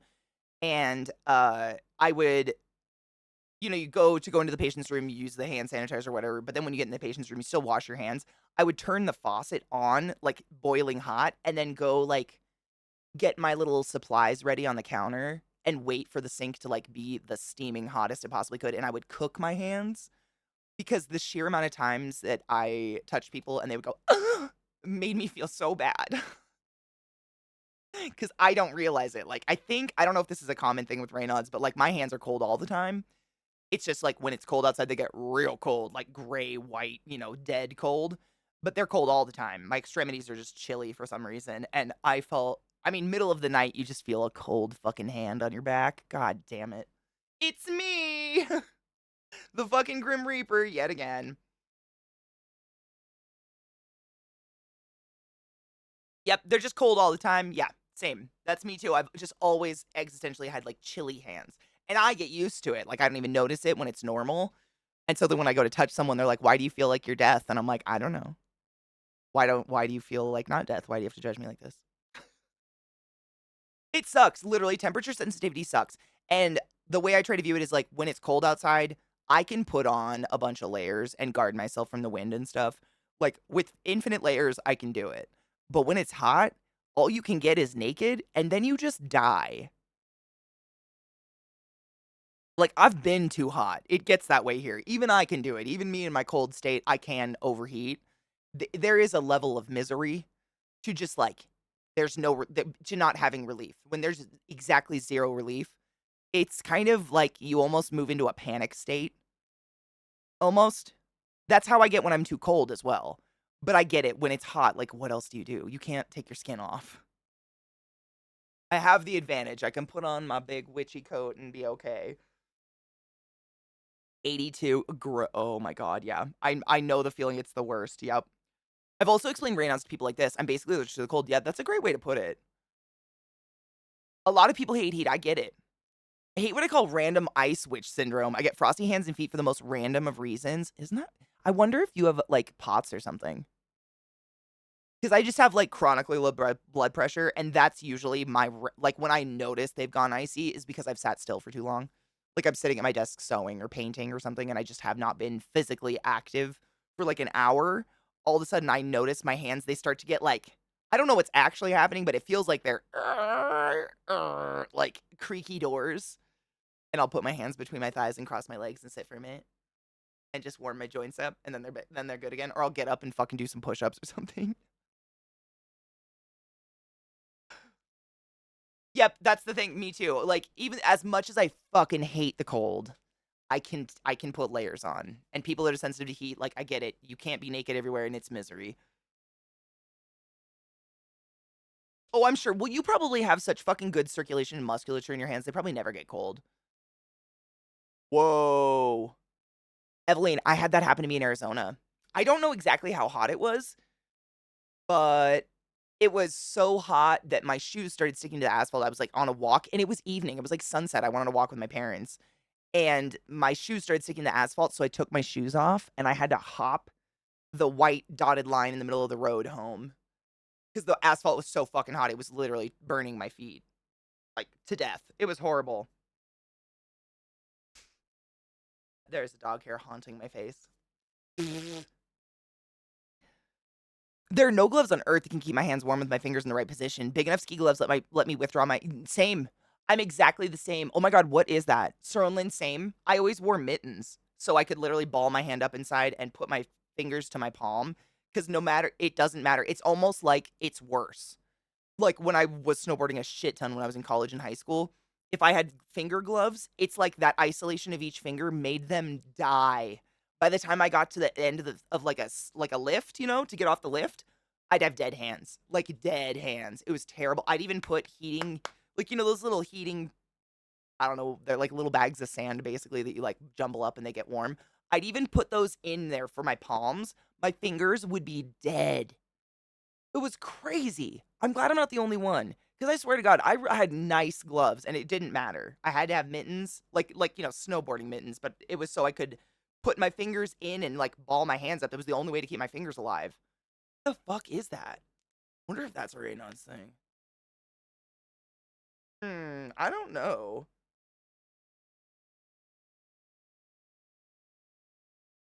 Weird. Mr. Fox, that is weird. Good morning, Vile. How are you, love? Dude, okay, let's watch this video. Sorry. I was giving people a moment to get back from break, but it's been a moment. Katie, why? Pause it. Don't mute it. We have other music videos too. But there were a few people in chat that have never seen I keep Perception Check by Tom Cardy. So I pulled it up. Cause like you just have to see it. Dog hair. It's on me. It's haunting me.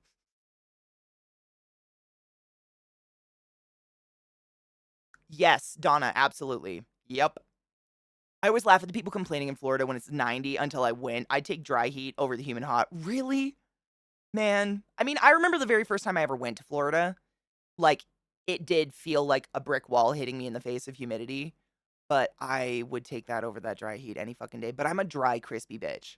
Like, I lived in Maryland for years. Moving from Maryland to Colorado, I went from using one skin product a day to 7 just to prevent my skin from literally cracking and bleeding on a daily basis. The dry air here is hell. I don't know how you do it. It makes my hair break. It makes my skin crack. Everything hurts all the time. I need water. Oh, your date was yesterday? Oh, fuck yeah. I showed a perception check. No shit. Did she love it? Dude, fuck yeah. Best ever. Like, you can't beat it. Um, ever. It's just phenomenal. Tom Hardy's a genius. And he, like I said, his face really adds to the humor of it. Glut gave us 2 musics. Both of them, right? One of them's from Colors and one's something else. I don't know what the something else is. Was it both of them? I swear. Oh, did I get the dog? There's a little fuzz just like floating around my face. I'm gonna scream. The little fuzzes are killing me. Excuse me. Okay, I got both the links in chat. Hopefully they load. Tom did a collab with Ninja Sex Party, and it came with they did shut up with Ninja Sex Party. Shut up. You've seen Beautiful Mind, right? That was his most recent collab. That one's phenomenal. Evelyn, I can't wait to be around one of my shorties to yell short because it's just great. As a 6-footer, it's gonna be real fun to yell short at somebody. Honestly, I like more often than I would like to admit, like to say things such as, I rolled a 1, I rolled a 1. Fuck out of nowhere. I'm so glad there's no one around because it's just I get stuck. And I'm real stuck on that one. Let the sunshine. Hell yeah. What is the video? Like, what is it? It looks absurd. What is it? I have exactly 0 reference, and I don't know any of those names you've said out loud.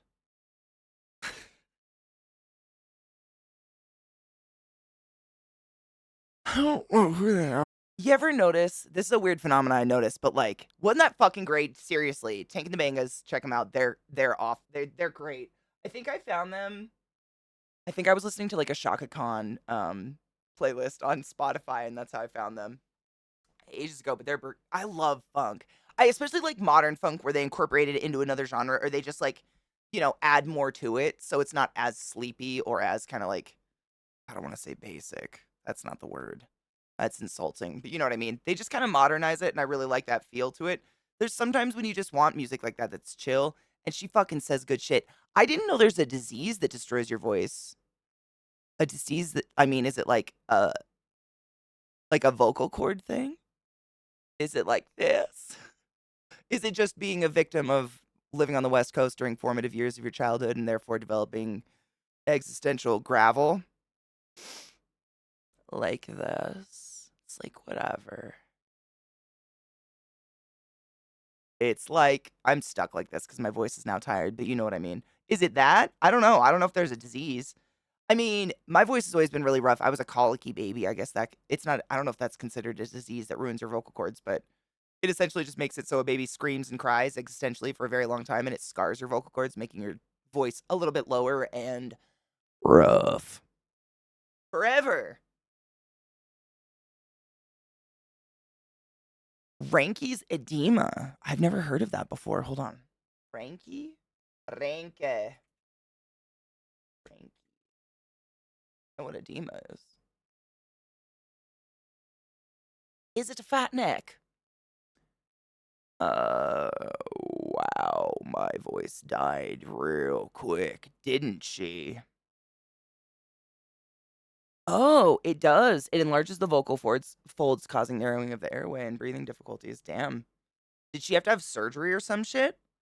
That's some scary shit. Dude, Tiny Desk always hits. I could go through Tiny Desks forever and always. There are so many good artists out there.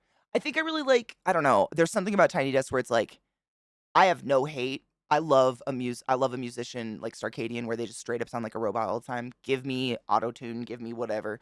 If you can do it well, you can do it well. Like I'm here for it. But there's something about a band that can just go in and show off that they don't need any of that, and that they just, like, are instruments. Yeah, David, I'm going through them all right now. I'm clearing out the links. I got a lot. I got a lot that I wasn't clearing like an irresponsible chode. I was gonna look up the other one. What is laryngeal dystonia? That sounds fun. A chronic voice disorder characterized by spasms of the muscles by the voice box. Oh, is like your balls drop forever? Ooh, that sucks. It's neurological, alleged. Ooh. She have that too? Fuck that shit. I don't think I have anything like that. I just have scarred up shits. Okay, I've got a lot of links. Hold on. So before we do any of that, it's a very special day today. I don't even like saying it. 31 years ago on this day, my little sister was pushed the fuck out. Watermelon out the size of a lemon hole, you know what I'm saying? My voice is going really fast.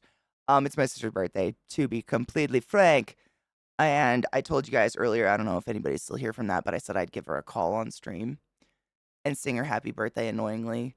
And if you guys would like to, ask a funny question or something or whatever, I'll ask her.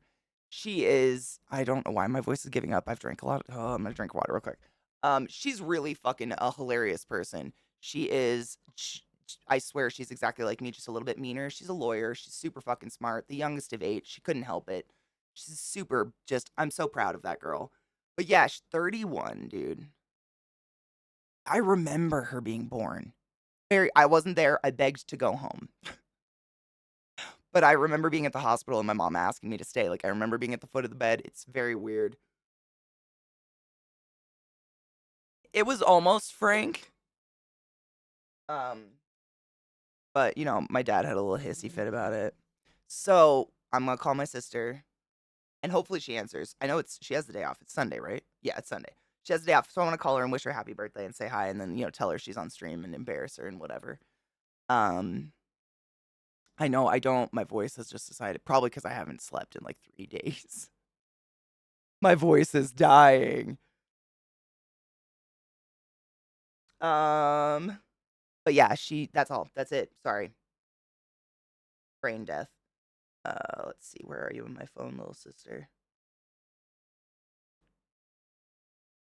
Do you what if she just hangs up? She wouldn't. She's actually been on my stream before. She's pretty brave. Honestly, I'd say she's more brave than I am. My family is the only people that aren't into that. My mom. She thinks she's not funny.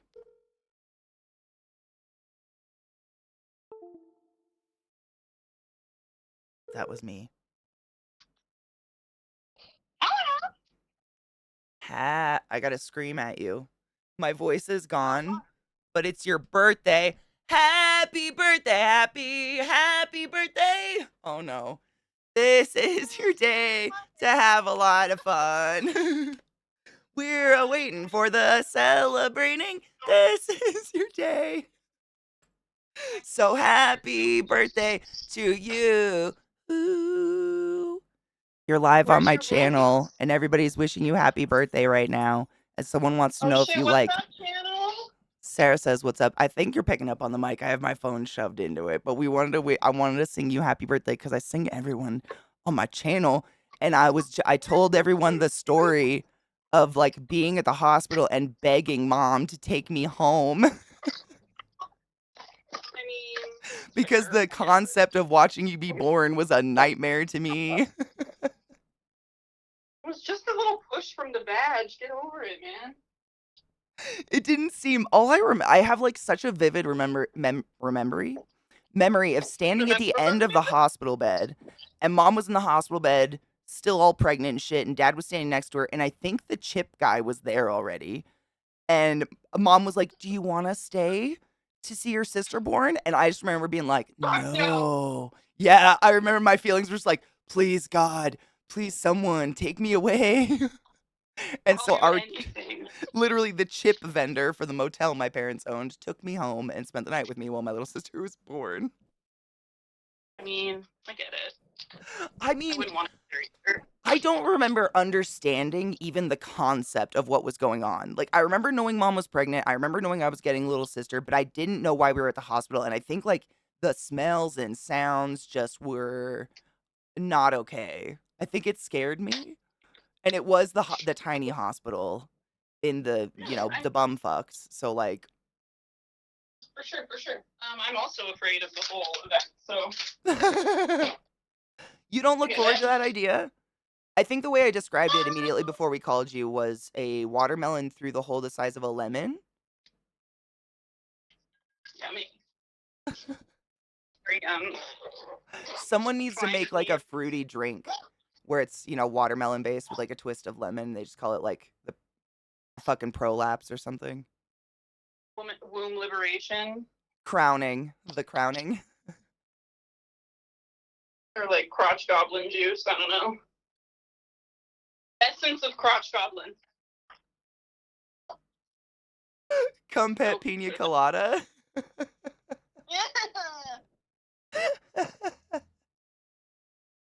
Hate everything. I can't think of another P named drink, but placenta gotta go in there somewhere, right? Like some blended beverage. Oh, ooh, ow, de crotch goblin.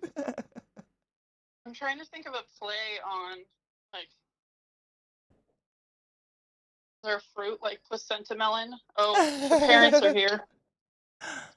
Make sure they Hello. know that you're on the internet. Don't say personal things. We're with Katie's on the phone, and we're live on her stream, and we're trying to think of a fun like juice drink for like placenta, like a play on the word placenta. Polenta. It's like a grain, isn't it? No, polenta is that stuff they eat. I think it's like grits. Hawaiian. What's that? Do that with your placenta. Placenta polenta. Ew. Did you sing happy birthday to her? She did, yes. but her throat's all scratchy, so I thought she was bleeding from the. I know. I the tried throat. and my voice decided to give out like my balls are dropping. I did my best. Oh God. Oh my God, you're becoming a man. It's happening. I'm a real It's boy. finally happening. Hi, Dad. Your hair is so cute, Katie. I know. I really, really, really, really like her new haircut. It's fucking precious. Yeah. Placentade. Very Oh my God, placentade. Jesus. Ew. No. Polenta. Or like placenta. Pepto, you know. What's Pepto, the but, like, procedure when you have to get your butthole snipped? It's a episiotomy. yeah. We could play with that one. Or yeah, A That's peasy sewing yummy. the husband stitch. Isn't that what it's Yes, called? it is. Oh my gosh. No. Isn't it called that because they want like your husband's worried about your vag being small again? Yes. Too big. Priorities. Because it's ripped. I don't think that's a just men with little thing. wieners being. Placentari. Trying to think of something like Pepto Bismol, but placenta How Bismol. did we get on placenta anyhow? So we were talking about what birth is like. Yeah, It's I like think I shoving described it. Go ahead. watermelon through a line. Yeah. Oh my Lord. So we were like, someone's got to make a drink. Like a drink that's like lemon watermelon based. You know what I'm saying? And it's Eat like their placenta these days. Yes. Oh yeah, that's a thing. Oh, It's just blood. Like liver. It's like liver. just because you can doesn't mean you should. You know what I'm saying? Just because you American doesn't mean you should. There you go. Word. Word. Oh my God. Placentate and fun flavors. No, I cleaned it for you guys because I knew you'd say something. She said that at first this morning. She said I have to clean my house because the parents are coming. And it's chaos in here. Did she tell you how she left the cat outside? No, you don't have to. I'm on the internet. The world's gonna know I'm a bad mother. Don't worry about it. Dude, every once in a no, while. and no, you're not a bad mother for accidentally locking an animal outside. I've actually on stream forgotten one of my dogs in the yard for an entire 2-hour stream, like, and then gone out for break. And like, guys, I have to tell you, Lilith's been in the yard the whole time, and See? she'll just be sitting out there It's like peacefully, like, leaving your kid in the car on a hot day. It happens. uh, Oh. Yes, I know. I cleaned. it went dark faster than I thought it was gonna go. How are all the animals getting along? Like the two cats and Sirius, are they all fine now? Oh yeah, they're great. Sirius and Eddie are best friends, and then Zuko and Eddie are friends. Zuko and Sirius tolerate one another. Does Sirius try to? Yeah, what happened was I fell asleep on the couch and I woke up at 4:30 because Eddie was meowing like crazy at the window, and I was like, "Is something outside?" So I looked and I didn't see anything, and then I was about to go to bed, and I was like, "Where's Zuko? I haven't seen him in a while." And I Oh opened the door and he fuck! was sitting in my lawn chair in the yard. Oh, he I have just no waited. clue when, or I don't know how he got out when he was out there, and I went and picked him up, and he was just like, "Meow." All of chat is loving your pet names right now. The nerd is so Oh, strong. Yes, thank Sirius is her you. dog. Zuko is my yes. Sirius Black, Eddie Binks, and Prince Zuko.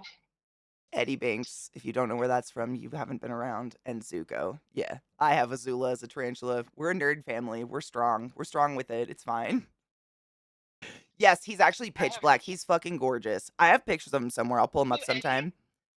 No, he was asking if Eddie. Sirius was black. Yeah, he looks like Sirius should have looked. Oh yeah, he's phenomenal. He's so gorgeous. He's a mutt. Sorry, tell him what his genetics were. They actually did like saliva genetics. And he Oh yeah, he's mostly German Shepherd, and then he's Hound, Rottweiler, German Shepherd or German Shorthair Pointer, Collie. What else are you? wasn't there A little bit of corgi? Golden Retriever. Yeah, well, not on this one. That was what. So someone who got a litter mate did a different DNA test, and it came back with Oh, corgi, which I thought was hilarious. I mean, I'll still hold on to that because he's got a white butt like a corgi. he does. You know what he looks like, Knives? He looks like a fox, like a giant black fox. Because He's he kind of like a has, coyote, honestly. I think he's If you fluffier. see him out in the woods. Every time I see coyotes, they're so scraggly, and he's so like fluffy. Like his body has super long hair. His face is super pointy and sleek though, and his ears are back, and he's silky as fuck. But his legs are not long haired at all. Like they're only Just long haired on his like butt cheeks, and then it's like yeah, his legs are like stilts. sticks. Yeah, he literally looks like he's walking on sticks, and then he has that long, elegant like fox tail. But when he lifts his tail, he Yeah. has the most amazing, just like white patch on his ass, like where his poonander would be. It's hilarious. It's the only thing on him that's not pitch black, other than his tiny little. He has like those little anime eyebrows, you know, the two little like brown dots. Yeah, he's my special boy. He's gorgeous, yeah. And he was actually his story was sad. He was a rescue. Correct me if I'm wrong on this, Sarah. He was a rescue because he was like one of many puppies that were found in a van, right? Yeah, it was like 2 adult dogs and 7 puppies all in a van. Living in a van, and apparently, like the person was trying to take care of him, but it was just You know, as it goes. as it goes. But what was cool was Sarah, I don't even know how you found these people, but she was able to track down one other person, if not 2 other people, that had dogs from the No, same they litter. yeah, this guy found me out of the blue, like on Facebook, and was like, "Hey, I adopted one of the puppies from the same Humane Yeah. Society as you. My wife and I did a DNA test. If you're curious what the results would be." And their dog looked exactly like Sirius, but with a little bigger of a face and all black. A Sirius bigger, has the like, brown and white. meteor? Yeah, like a thicker face, almost more like what a golden retriever face would look Oh, like. mhm. Sirius is more pointy. I like Sirius's pointy face, like his weird. He has like, you know, like a fox. He has like that pointed muzzle, but he has the most Mhm. delicate, precious little overbite. Yeah, That if you he's pull up his beautiful. little His lip, lip gets stuck. his lip gets stuck, and he looks kind of scary. Like lots of people, Sarah tells me, like in parks and stuff, get very intimidated and think he's being aggressive when he does like the play bow, you know, like the put your head down, ass up, like he's ready to play.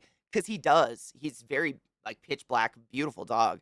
But like then he'll turn towards you and it's like, mom. And he has that Sure. fucking tooth. It's because he's black. Honestly, like black dogs are the least adopted. Everybody Black thinks they're cats, gonna I've be heard the scary. same. Actually, I was talking Yeah. about this. I always brag when you adopted your two cats because I was so excited for you.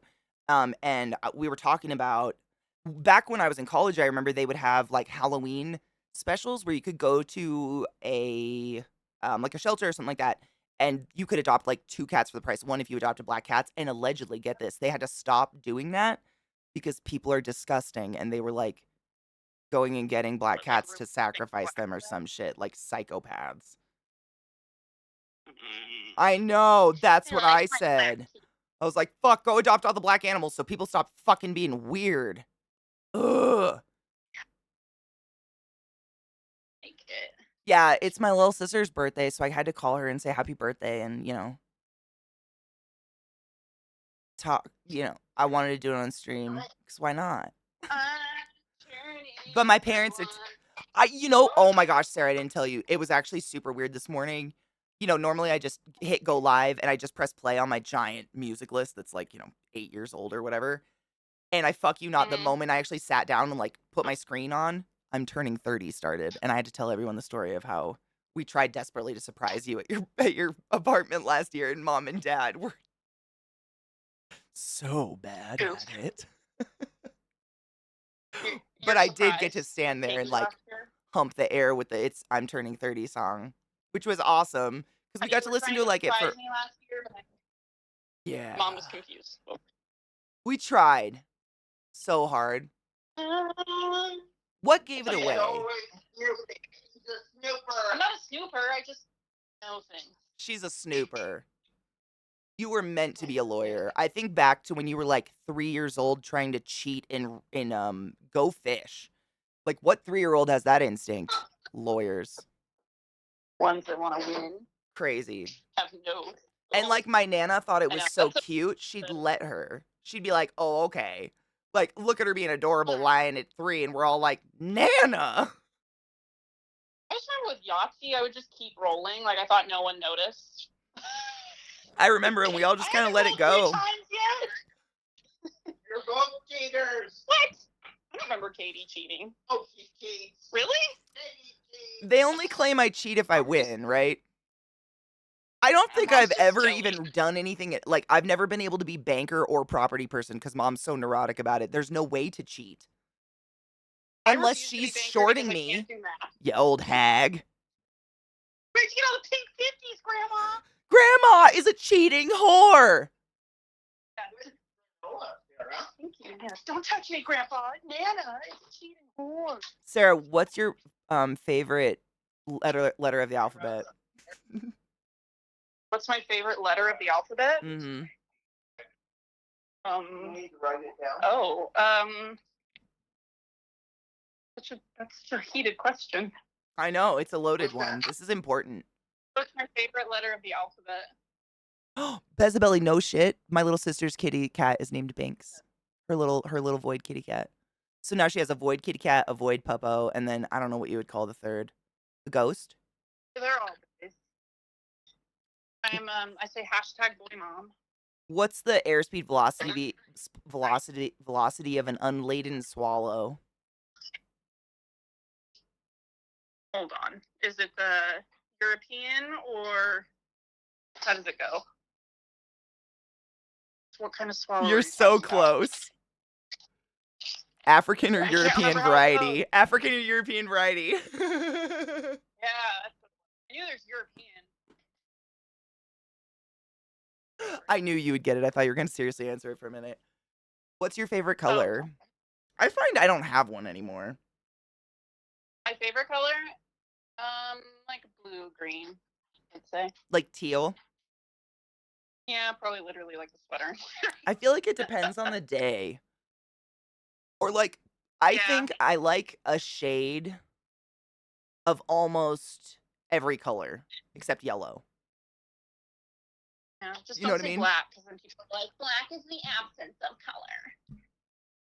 I don't, Really? we ban pretentious. We don't do pretentious here.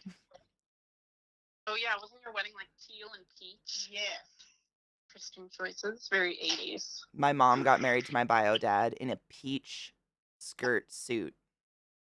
She was knocked up when she got married too. She Where's totes Katie? was.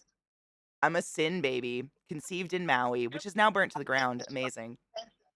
I should be magical at this point, right? Mom wants you to know she did not. You cut out. What'd you say? Mom wants you to know that she did not eat her placenta. In case you needed to know. I don't know if I should be grateful or offended, to be honest. Well, she didn't eat mine either, so. Oh, okay. I was gonna say, are you pointing out that you didn't eat mine because you ate Sarah's? Like, how hungry were you? Yeah, I mean, they like dry it and turn it into a pill, I think, Stop usually. it. No. Yeah, that's a whole thing. I don't like that. I might be. I mean, the other day, one of my we did a tarantula feeding on stream, and one of my tarantulas, which is a big skittery male, decided to climb up my arm. And sometimes they'll use their teeth to like hold on to you. They don't break skin or No. anything, but it's like if they're gonna fall off, they don't bite. But I was like, please be Spider-Man already. Like, please, I would like to be Spider-Man. At Nothing. this point, I would hope so. Nothing. Well, more like you'd be tarantula woman. So what would that mean? You just got even hairier? I think that would mean that I could throw my hair at people like really irritating daggers or some shit, but would not. And you would just like spew stuff out your butt, basically. I would also technically they have to have do. another hand, like two very tactile fingies right next to my beehole, kind of like the cone heads.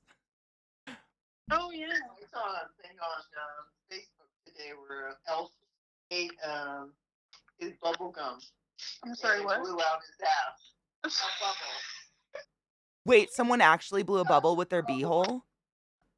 This elf ate. Mom's talking about an elf. Oh. So a real elf. My mom must be Accidentally taking swallowed the Ambien bubble again. gum. The bubble gum blew out his ass and he had a bubble. Someone tried to tell me the other day about a gal who accidentally ate pine needles and a tree started growing in her lungs or something. It's like, What? That That you is can the inhale dumbest thing I've ever heard in my. Oh my god. Okay. when you're I need Yeah. mom's opinion on this because we were talking about this during stream and this is totally on topic. So I just watched a documentary last night on Netflix. It's called like The Bad Surgeon. Has she seen it? have you seen Uh-huh. it? No. No. Okay, so very long story short, I'll just give you the brief rundown. So basically this guy convinced the world, the medical world, etc. You've probably heard of him because I had heard of him once I watched this, that he could implant like rubber airways into people and soak them in like stem cells and their bodies would like magically incorporate these rubber airways. Like no shit, like the Carina. Really? And it was I mean, if someone came to you and was like, "Hey, I 3D printed a plastic trachea slash carina. We're gonna dip it in some stem cells and sew it into your child, and their body will just start to incorporate the rubber into their body, and it will grow around it." What would you say to that? Crazy. Sure. Thank you. Although I know they're doing science to try and create the red blood cell. Yes, totally different though. And So stem they cells are and incredible, right? They're not having success. They're not having success with it, but there's such a blood shortage that they're trying. They're number one looking at how can we Scary. change. Yeah, we can. You know, your negative factor and your positive factor and O Yeah. blood and A blood. O blood being universal. They're finding ways where they can convert A blood into O because there's Wow. such a shortage. In the meantime, they're actually trying to make a red blood cell. Good. I mean, that'd be phenomenal. And that's what I was saying. Like, we were talking about this on stream earlier because I watched this last night and I was just, I mean, from the first moment, I was like, that sounds like fucking snake oil. Taking a piece of rubber, Yeah. soaking it in some stem oils, and then sewing Yeah. it into someone and saying, oh yeah, their body will just grow around it. Like, bodies push out Yeah. piercings and shrapnel and like, bodies push out real organs, like for fuck's sake, all the time. Yeah. Who would buy into this? But apparently he was allowed to go around and essentially what, if you don't want to, it's really hard to watch actually, because they have he was so narcissistic, he like hired a film team to follow him around. And it shows all this footage of him like talking to parents and their babies before and willingly knowing that he's just cutting them up to kill them. Like he basically just skipped animal trials. Like I don't know how the fuck any of it it's crazy how many loopholes this guy got through, but he just came up with a random idea and decided to do it on people. It's sick.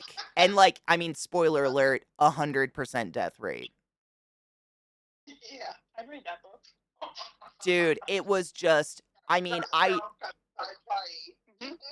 it was crazy. And I kept saying, I'm like, I know I'm not the smartest person in the world. I do not have the most medical knowledge in the world. I have like a cursory knowledge at best. And that sounds like bullshit. Something's telling me that's not right. Yeah, dude, like like we do implants all the time, like, joint replacements or like fake vessels, but in no way, shape, or form are we like your body will start to grow into it and incorporate this chunk of rubber into you, and you will now be part. Like, what kind of fucking what? That makes me think about all what is it, the second Pirates of the Caribbean movie where all those like half dead pirates are like partial sea creatures. Oh And they have like worms yeah, growing off their face. That's what that makes me think of. yep, Davy Jones. Wait, speaking of, this is reminding me, you know that book Dark Matter, Katie? yeah. I just finished yesterday another one by him called Upgrade. You should read it. Ooh, is that it? I think I saw something about that. Is that a new one? Yeah, it's newer, I think, but it's all about like manipulating genetics and stuff. Oh God, is it like eugenics shit? Sort of. You have to read it. What's it called? It's good. Upgrade. Upgrade. Upgrade. What is that from? Why am I thinking upgrade? I was actually just telling Stream earlier. I started a new book on my Kindle thing. It's called The Ice Pick Surgeon. I know. You guys read the craziest stuff. Well, it's historical. It's just fun titles. It's all historical, like, what is it? Historical nonfiction? Nonfiction is the real shit, right? I still flip those. Yeah, it's historical like nonfiction. And it starts out, like, all I've done is read the prologue and the intro. And the prologue alone is like, it sets up, it's like, so the number one most prolific mad scientist, quote unquote, in history that we know of so far was Cleopatra. And it goes on to describe how she would carve pregnant women open to prove she could tell if a baby was going to be a boy or a girl by just looking at a pregnant lady. Yeah. It One is way to do it. wild. Like, and it was just a couple chapters. I read it to stream. I'm like, this book's going to get dark. Like, they're really setting you up there, man. Shit's gonna get weird. Oh But my that shit, God. I think it's really interesting to the history of medicine. Like a lot of medicine came from poisoning. Like the Medici's having these poisoning factories, or like boner pills or something like that. Or like I just Eating right. finished a book recently. I don't know if you've ever noticed, but like in a lot of movies or whatever, they'll always portray witches having like black fingers. Like by the time they get their powers or whatever, like it looks like they've like dipped their fingers in like black ink. I learned that that's actually historically accurate. That's how they portrayed witches when like they were trying to burn them and whatever. And it was Wait, so that means McConnell, it was what? didn't he turn black?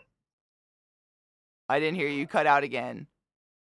Oh, I said, does that mean Mitch McConnell is a witch? Didn't he turn his hand turn black or something? Okay, so honestly, maybe until you hear the next part. So basically what they would do is they characterized women who had blackened fingers as like practicing black witchcraft. It was women that could read because the newspaper ink would rub off on their fingies. So it was just That makes like sense. fucking no, it's just intelligence. Women It who was just read like books. that butch can read. Look at her tinged fingy tips. And so it became like like, does she have the blackened fingers of a wife of a bride of Satan? I.e., she fucking read books, because back then, like, ink came off. So if you read the paper, anybody would have black fingers and black fingernails from reading the paper or whatever. I think honestly, the paper still kind of rubs off if you like fuck with it for too long. But that was it. And so now it's like lore. I thought that was interesting. Really funny. I mean, it makes sense. Another case of women being the enemy. Bastards. Where are you guys? So mom told me that the good bowling place closed. Where are you guys gonna go? Well, in The one up code. here in Bellingham we went to way back in the day. Downtown? Yeah. Oh, fuck yeah. But I've only been there one time with you like forever ago. It's honestly was my favorite because it was never packed. Like, it's almost like people don't know about that one for some reason. Yeah, I don't know. Is there another one? Actually, there is another one up north, I think. Yeah, up north, more close to the mall or whatever. Yeah, but I hate going up there, so. No one likes going up there. The next day. Oh yeah, they're sore from bowling. Sore? Mom and Dad are. Mom, time to get back on a team for fuck's sake. My mom used to be on a bowling team. Like my mom gets sad if she's like, I didn't hit 200. And I'm like, I hit 75. Woo! Oh, these people that were on both sides of it, because we went moonlight bowling, were all bopping out 200s, 250s, 225s. I mean, it was unreal to watch them. And the guys that we were bowling with, because you mixed the people you didn't know, Yeah. they said these people were there every week. What And the hell? The best I hadn't been bowling since you lived Before COVID? Yeah. I haven't gone So since it's been 4 or 5 years. And Tim and I went and we played 3 games. The next day we were like, oh my God, my hip, my back.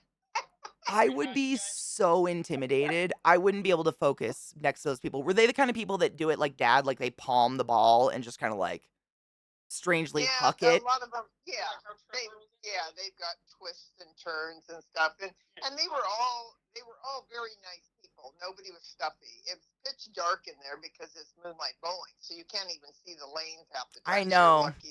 I know. I've never been a huge They were fan. very good. Oh yeah, well, it was fun actually. Your dad made $4. You make money?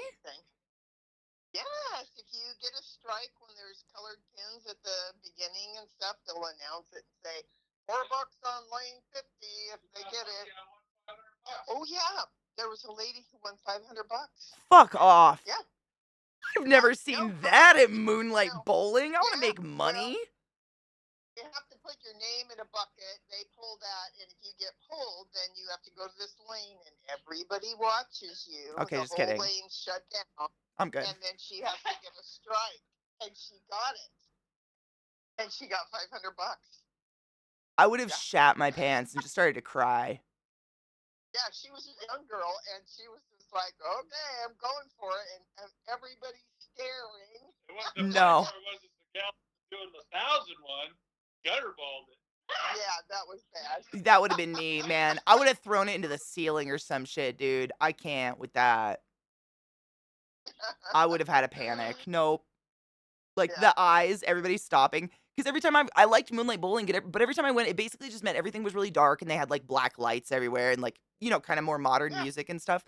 And it was fun. I didn't hate it, but I wasn't like aiming to do anything impressive because I seriously couldn't fucking see anything. Like it's just so dark. All you see is the pins. No, and you got to be able to see the arrows. That's the thing. I'm so dependent on the damn arrows. If I can't see them, I'm like, you know what?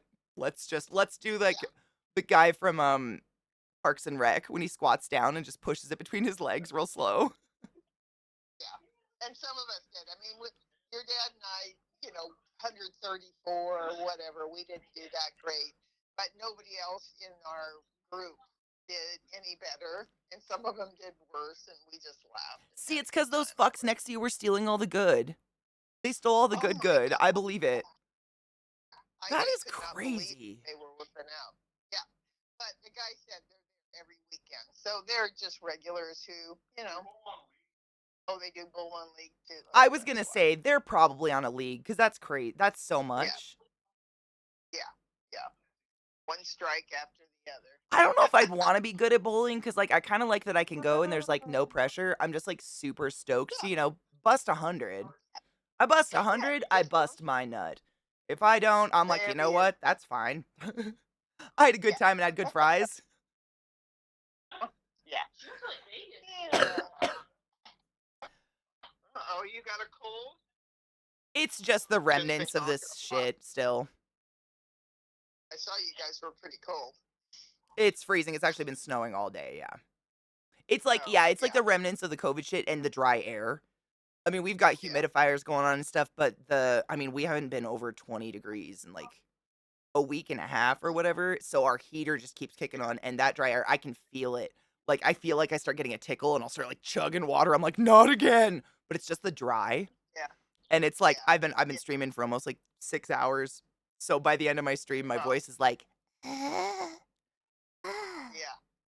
There you go.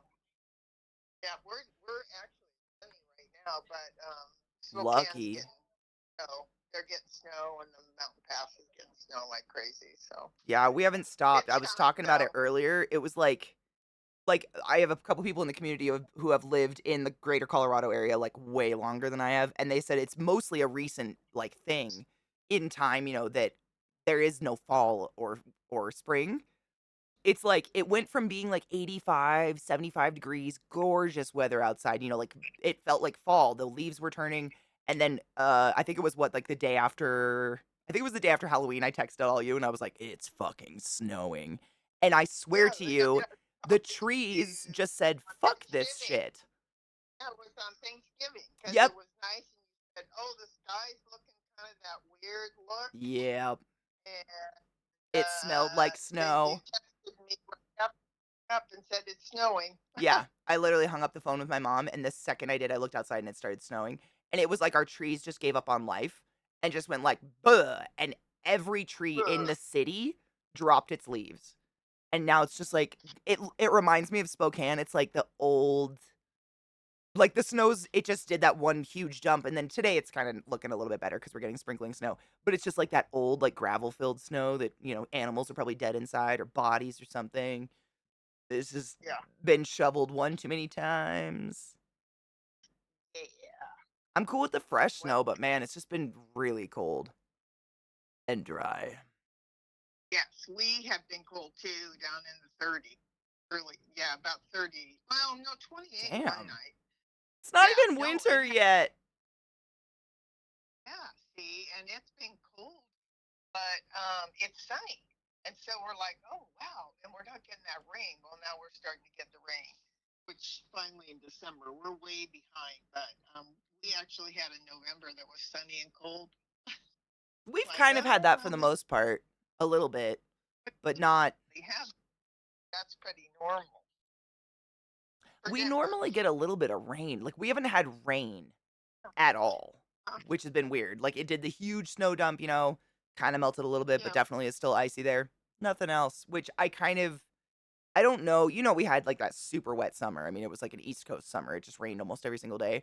I wonder if that helps with next year because I know the snow does. Like the snowpack is almost Yeah. essential to like not only water we drink and utilize, but like preventing fires, like just keeping the area moist. And I hope it's like Well, I and kind of for hope we all didn't of blow our us, load in the yeah, summer. they're all dependent on your snowpack. Yeah, Arizona, Nevada, the Colorado River. If Denver doesn't get their California. snowpack, Isn't like yeah, California they're all completely dependent on us too? yeah, yeah, yeah. You got to have the snowpack I mean, for the rest of I the don't. universe. You But they do. Because I'm yeah, pretty sure there will be a point where Colorado will be like, y'all can die. Keep in the water. well, that, yeah. I mean, We it's joke not their about that fault. sometimes in stream. Like my friend Viata, they live up north, like towards the Great Lakes area. And they're like, man, y'all laugh about our weather, but when there's no water, we'll be up here like bathing in it. I was like, you've got a valid point. It is nice to live somewhere where there is Water. water. Somewhere. I haven't Yeah, found it, but I know it's here. it is. I know it is. Rod took our dogs, what was it, paddleboarding?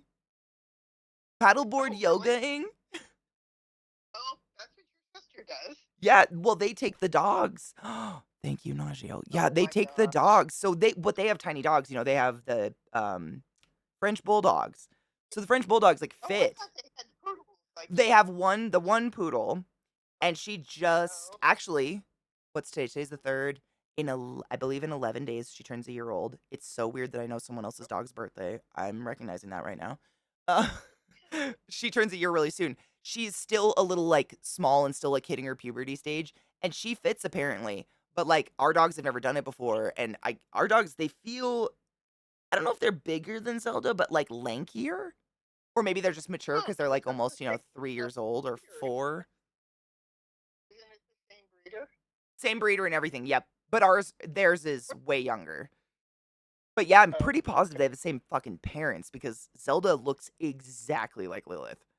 I mean, No, oh yeah, we took them. I think I told you that we took them up into the mountains one day. All the poodles took them hiking, and they were like, it was yeah, precious. I take them, to this big. I think it's technically a state park, but it's just this enormous. I've taken Sarah there actually before. This enormous like open area. It's just like land forever, and so I can let the dogs run. And I don't have to worry about losing them. I can see them, and I don't have to worry about them going into traffic. And watching the yeah. poodles, like they were a little pack. Like Trick always leads the pack. Lilith is on Trick's ass, and then Zelda was like so joyously following Lilith. It was the cutest shit I've ever seen. Oh, And she looks like that's Lilith's child, like her coloring, that really cool, like almost deer pattern. She has that exact yeah. thing, and she has those big, like golden green eyes. She's stunning. She's super, super pretty dog, and she's so sweet. But watching them pack together just makes my heart melt. Yeah. Yeah. Nice. I know. So you guys gonna go bowling and eat something delicious? Yes. Yeah, she has to pick where she's going, and we're gonna go to Home Depot or Lowe's right now to get some shelving for her closet because she has no real shelving, places to put stuff, and she has a kind of a pantry that's become a zoo. So Oh, I I feel promised that. her Uh-huh. We got so like we're that gonna go wire get a type couple of shelving for stuff. the closet just so because Yeah, there's not that's enough what room for a we're gonna do. dresser. Yeah, and your dad's gonna jack it to the wall. I don't But know if she you guys passed. have one of these stores up that far north, but if you don't see like something you're absolutely in love with, the Container Store is like sex. I have heard of that, and I don't think Mother, we have one. I've heard of them. you should go. They're, oh, It's off the well, fucking I'll have to hook. see if there's Excuse my one. Really? French. Oh my god. I mean, literally you can sit down and write a 10-page paper on what your perfect container would be and I would put money down they have it. But they also Oh, have like everything you'd ever want in the world for organization. And it's cool because it's not all, how normally you'd go like Bed Bath and Beyond or whatever and say you want like a small organizer for a drawer, but that you have to buy the full yeah. set of like velvet organizers. It's almost like a Radio Shack or something. They sell every single little tiny piece. So if you just want one little box that's like literally the size of a ring, you can get it. You don't have to buy 10 of them. Oh, wow. Oh yeah, the Huh. Container Store for organization, like just in terms of me organizing like my sewing stuff, holy shit, cuz there's everything. I didn't believe Yeah. it. It's crazy and it's not expensive. Like it's Yeah. no more Yeah. expensive at all.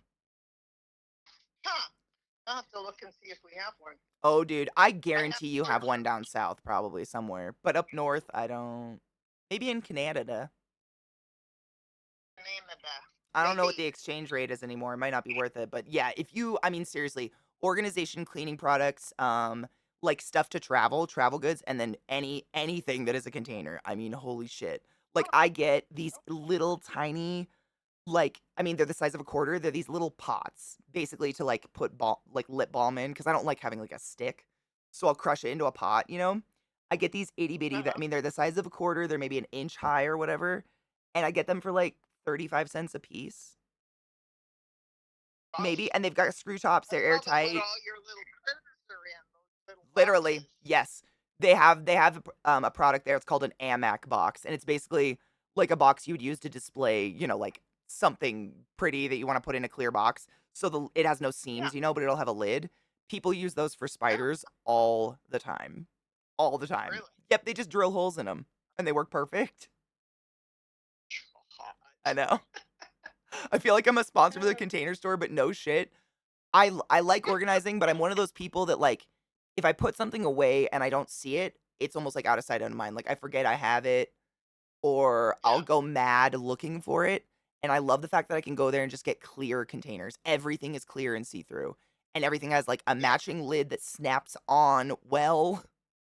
And I can see Yeah. everything. And for art supplies and stuff, man, it's a dream. Yeah. That's Do it, Donna. It's seriously the shit. Like, man, the Container Store is that's where I'd want to be taken on my birthday. okay. That's what I'm saying. Yeah. Alrighty. Well, I love you. I I'll love you, talk to you Mom. later. Okay. Have a good day. You too. Are you guys taking Sarah bowling and eating? Yep. Okay, Off we go. liquor in the eye for me. Make it juicy. I will. I will. All Her right, carrot cut. Too cute. do it. Love you. Love you. Bye.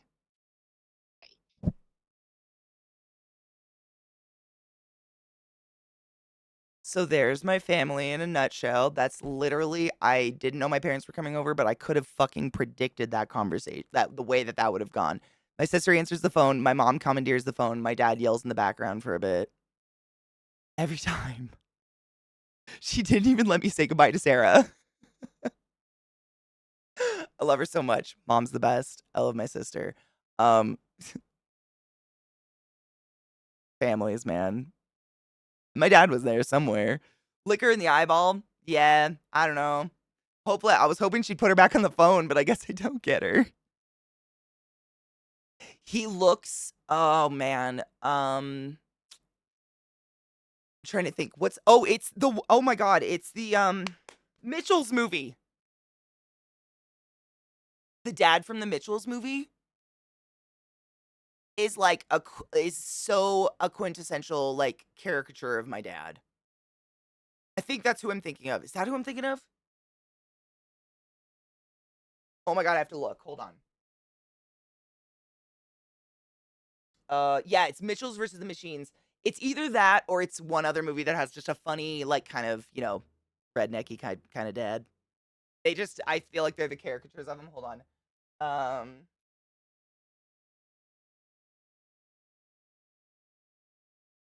Where's the father? Is it that one? I have to look for the other one. Hold on. What is the movie? Oh, God. Okay, I'm gonna throw a description out there real quick, and it's gonna be real obscure. Not a Tim Burton movie, but feels like one. Kid can see the dead, and he ends up like saving the town by like talking to a little witch girl or whatever. It's on the edge of my Paranorman. Thank you so much. I love you, Glad. Oh, Paranorman. I love the movie. It's just crazy. I think that dad might be the one I'm thinking of, but he's bless his heart.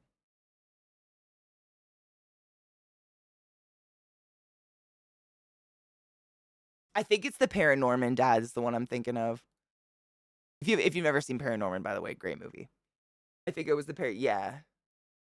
Yeah. Yeah. So this is a perfect caricature of my stepfather. Just take the goatee and turn it into a handlebar mustache. Perfection. He's like 6'3", 6'4", has a mullet, is missing almost all of his teeth except just these 4 front winners. And yeah, he's a goofy motherfucker. Very like if like I don't know why, but the way I think of my dad is that he always has like this face. Like his cheeks smile so big it closes his eyes.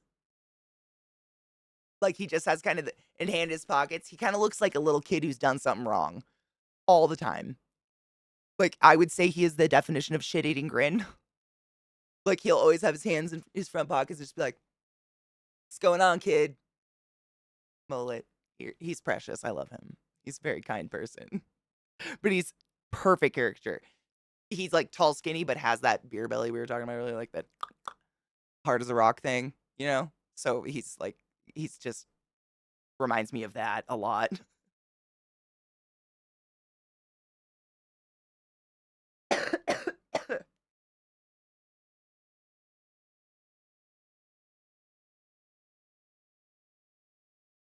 In my natural habitat with my family, I know, isn't it weird? They're very pleasant people. Danny McBride, dude, a little bit. My dad actually loves anything Danny McBride's in, which is a little. But you know what's funny? You guys mentioned all the blue collar comedy people. I swear to you, there was easily probably a 3 to 4 years of time where my family just put that on TV every single night because we didn't have cable. We had nothing to watch. My mom and dad were obsessed every fucking night. I could have recited it at a certain point. It was crazy. Like sometimes I still kind of have weird little moments where I'll start being like, they call me tater salad. Where the fuck am I? You know what I'm saying? Wild. My dad fucking loves that shit. Identifiable. Years of time, none of that made sense. Literally, here's your sign, all of it. Yes. He can still quote it all. There's a dog hair on me again. All the time. Yeah. I mean, and to be fair, the first 500 times it was hilarious. I was never very much into uh Larry the Cable Guy was okay, but he was a little, like whatever, get her done kind of. I grew up with those people. Those are my drunkles. Like he's playing a very tame version of the drunk version of what I had to deal with as a child, so not really my thing. And Jeff Foxworthy, I wasn't a fan of it in the blue collar comedy tour simply because I feel like I'd already heard every single joke he ever told over and over and over. Like he just recycles shit. He's got nothing new anymore. I don't know. So, but the other Billing Ball and Ron White, great. Ron White just smokes a shit ton of pot now, which I just think is beautiful. Like he doesn't drink booze anymore. He just gets blazed, like beyond reason, and I respect that. I know it was bad for him. He went for a health checkup, liver not doing good, and he was like, "I can't stay sober." Just smokes himself silly now. I love it. I think he was on. God, he was on some. I can't remember if it was an interview or something, but they were joking about how he got massively high before he ever went. And they were gonna get high on the show. Was it in the Spacement? Was it Getting Dug with High? Oh my god, it might have been. God, this was ages ago. Ron White is great. I think I liked him the best because he has more of what I like out of other comedians that I watch, like stand-up comedians, where it's not just about the jokes or like not just about what you're saying. A lot of what he's doing is super subtle physical comedy. Like the little pauses and where he takes a sip and where he has a cigar, like those are all very finely planned. I know you probably know this. I didn't know this for years. I thought these people were winging this shit and they just like were on the fly. And I love that now. Now that I know, now that I'm like older and have like watched a bunch of specials and, cool documentaries on comedians and they talk about the art of comedy and stuff, I know that all of that, like all these stand-up comedians that have this physical comedy, it's so finely, planned. I don't know how else to put that. He is. He's subtle at it, and he's still good, even though he doesn't drink. I thought, like, when I realized he wasn't drinking anymore, I'm like, man, that was a huge part of kind of his cadence. Hi, Mayo. His like cadence and his jokes and stuff like that. He's still great. His pauses, everything. He still plays it perfectly. Yeah. And audience tested. Yeah. I'm starting to lament that people don't read as much anymore. I went into a bookstore yesterday and asked if they had any books by Shakespeare. The employee goes, "Which one?" So I replied, "William."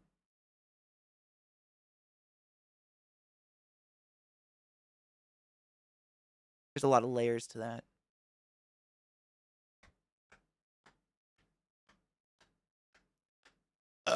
I was thinking about that the other night, Kendo, actually, on audience test, not audience test, well, on that topic.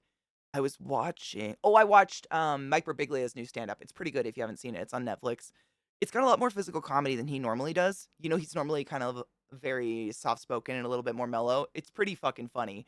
Watching him do physical comedy is what's funny. But I was thinking about it, because I always do now. I can't stop it. I was thinking about, like, how fine-tuned this act is, like, where every breath is, whatever. And, like, he's married with kids. Does his family fucking hate him?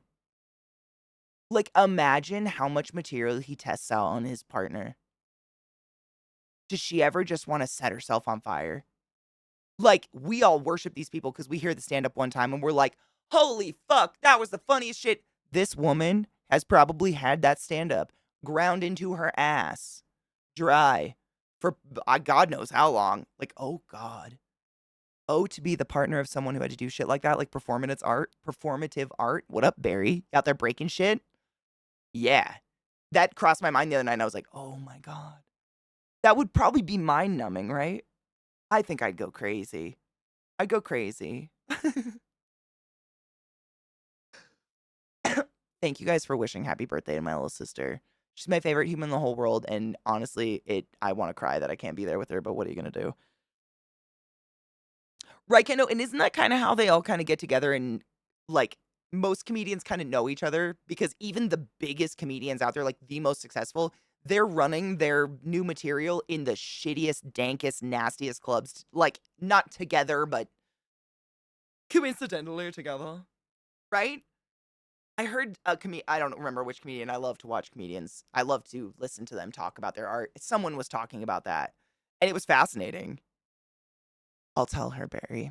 She was at TwitchCon. She wasn't there at the party, unfortunately, but she was at TwitchCon. She's a fucking kick. I love her. Tom Papa. Tom Papa? Do I know who that is? That sounds familiar. Hold on.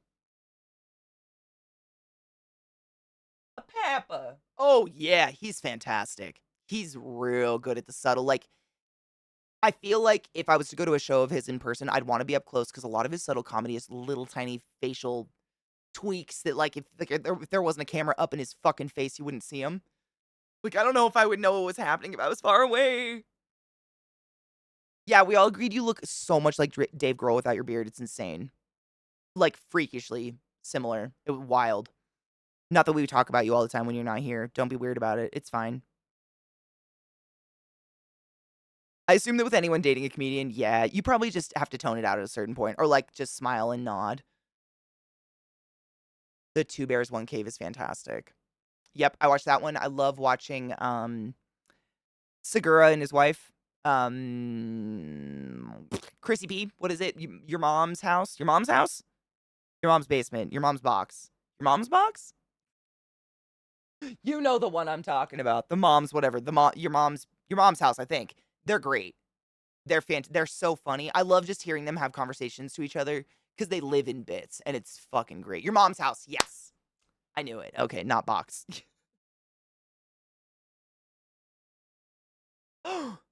We can make a weird. I don't mind weird. I can tell you I'm very wet right now. Barry's dripping. Because I just got out of the bath, you filthy animals. That's a lot of cum. Thank you for sharing. Thanks, Barry. Better not be called your mom's mom. Would you put it past them knives? Let's be real. They're pretty gnarly, dude. Like, Chrissy P's mom stories put mine to shame.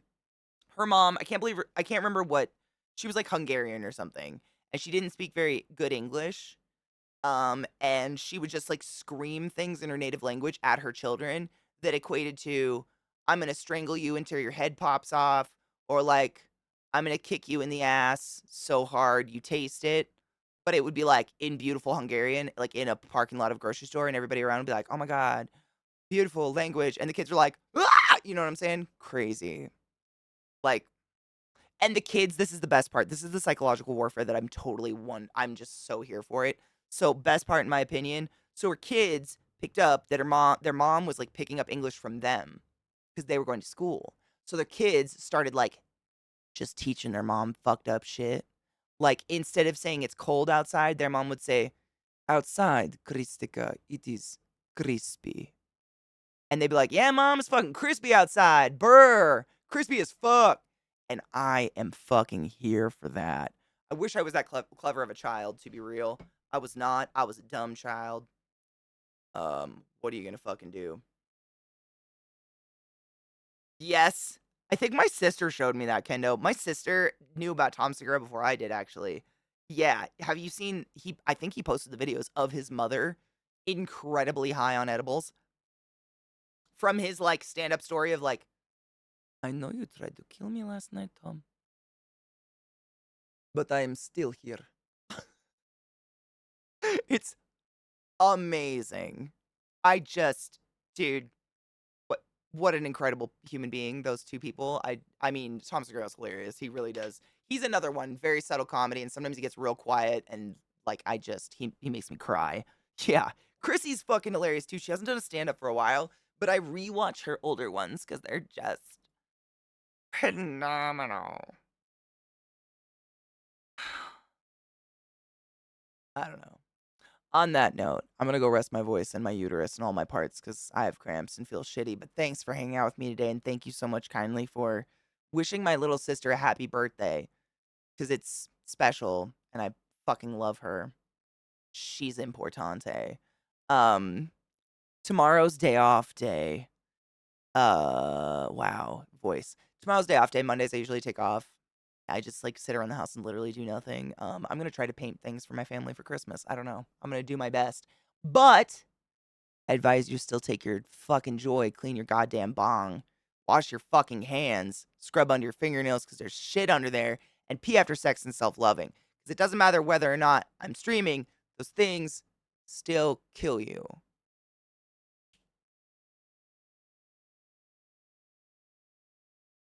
Or make you want to do that. You know what I'm saying? So, like, take care of your motherfucking selves. You are loved. You are Stardust, and I appreciate y'all.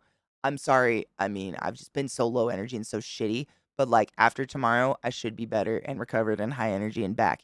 On Monday or Tuesday, excuse me, I want to figure out the charity thing because we're officially in December. So I want to start every December. I try to pick one or two or four, sometimes historically a few more charities that we do, like, the X days of Christmas, whatever. And each day I just stream hard and try to raise some money for some people that are going without because we're in a fucking housing crisis. It's crazy. You know what I'm saying? People need. It's sad. It's sad to think about, but we do our best, right? So, if you have a couple of you have already sent me like links and or names of charities that you hold particularly dear to your heart. If you have one and you're afraid you won't be able to stop by on Tuesday or whatever, feel free to like DM it to me somewhere. I just want to compile a list and then we can talk about it as a community and I can vet them and like not that I don't trust you, but like you just never know. I just want to make sure I'm not like thrusting a community of potentially 30,000 people towards a fake charity or a shilly charity or something like that. But I've already got a couple that are phenomenal, so I have no worries. We have at least 2 that are great, kinda small scale, but, like, do really, really cool things helping people. That's it. That's my sap shit for the day. When I was a kid, I still remember my favorite thing, and I don't just say this, like, it literally was my favorite thing in the entire world, was going to the mall with my mom, and she would take me and my sisters, and I don't know why I think they probably do this multiple places, but for us specifically, because we lived in bumfuck nowhere, the mall was the only place to go, but they would have this giant Christmas tree, and it would be covered in little wooden or, like, paper ornaments or whatever that would have a child's name on them. That's it. It would, like, say Billy, Bobby, Tina, whatever. And then on the back, it would have like a number or something. You would bring it to this little table, and a lady would look up the registry and give you a wish list. And it was a wish list of just some child whose parents couldn't afford to give them Christmas. And I remember being a kid and looking at these wish lists, and this no shit that my first reaction was, this is so lame because their Christmas lists were like socks, books to read, a notebook, some pencils, like color crayons, things to me that my spoiled ass had and I would never consider a gift because these were just regular things that I just had. And my mom had to fucking break me down as a child and be like, yo, that's not a boring Christmas list. That's a child that doesn't have the things you are fortunate enough to fucking have. It was an awakening moment, but from that moment on, it was like I just loved going. It was fun. It was totally anonymous across the board. I think they still do it everywhere, but you can't wrap the gifts anymore just because probably people got weird. Who knows? There's always some sketchy fuck out there, right? So you can't wrap the gifts anymore. They wrap them or whatever. They just have to verify what's actually inside the box, which is sad because, I mean, someone was nefarious about it. But it feels good to kind of help someone. I don't know.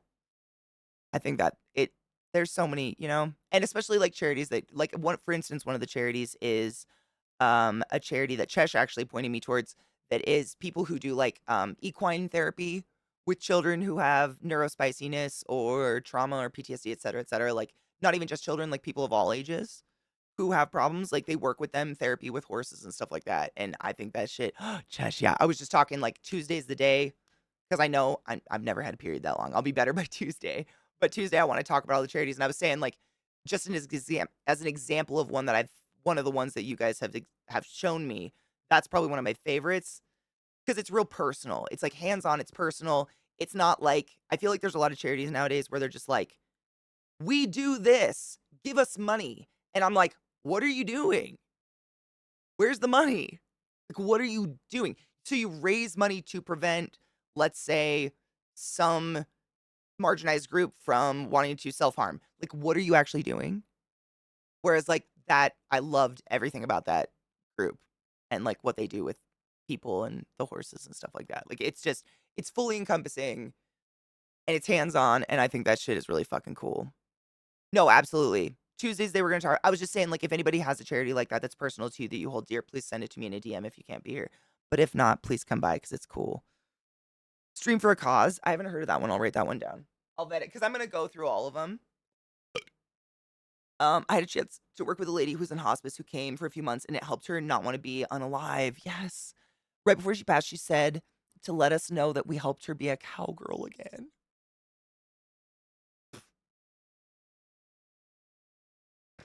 You just cry all the time? Because I would just fucking cry all the time.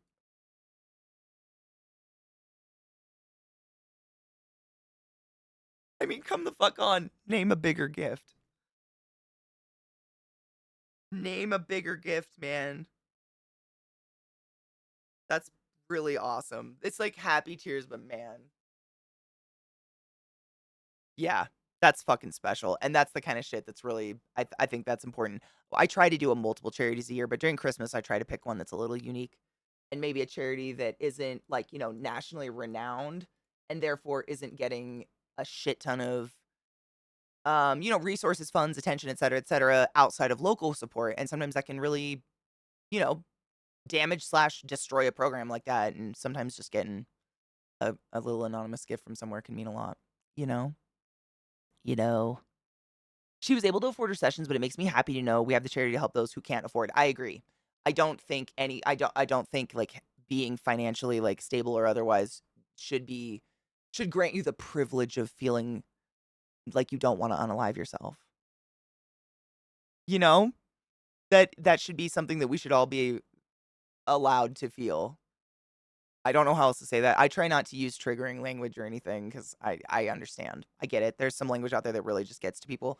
So if it's really confusing what I'm saying, basically, there are people that no longer want to be on Earth anymore. And sometimes just having someone to talk to and a big, beautiful beast, such as a calm horse, can really help you realize it's okay to be here for a little bit longer.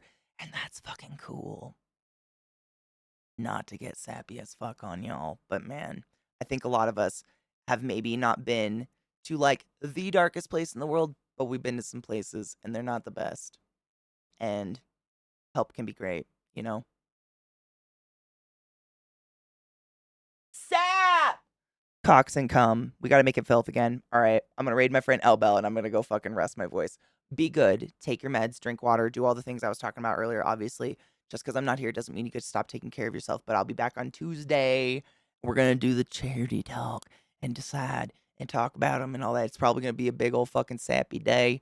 Um, we've done some massive charities in the past. We did a $21,000 charity one time, like $10,000 another time.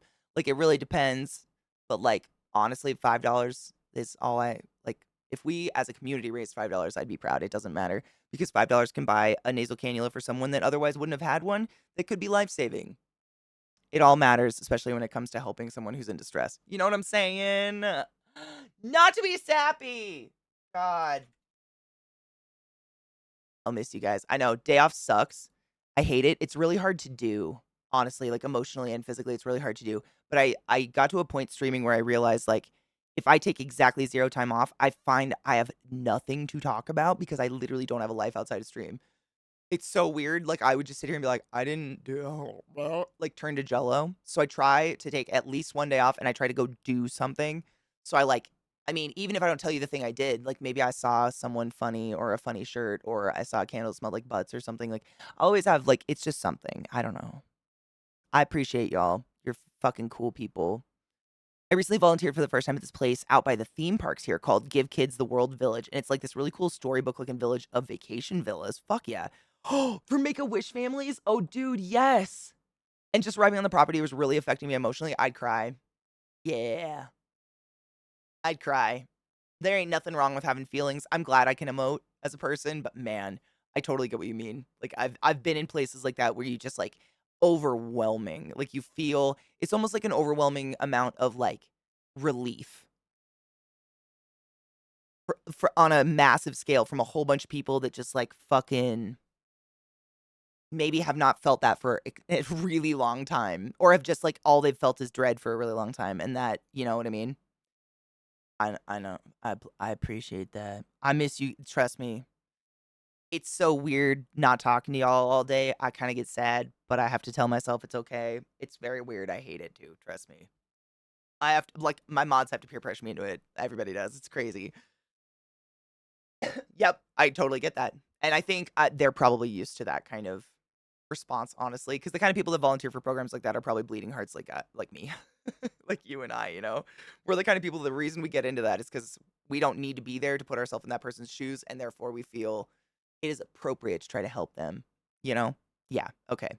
We're gonna fucking raid my friend Elbel, who's a badass. If you don't know Elbel, you haven't lived right. She's seriously one of the kindest, most beautiful people I've ever met. And no joke, when I got to meet her in Vegas, I was stunned by how gorgeous her eyes are. She has IRL, like, rainbow eyes. Go be nice, go be good, and I'll see you fuckers on Tuesday.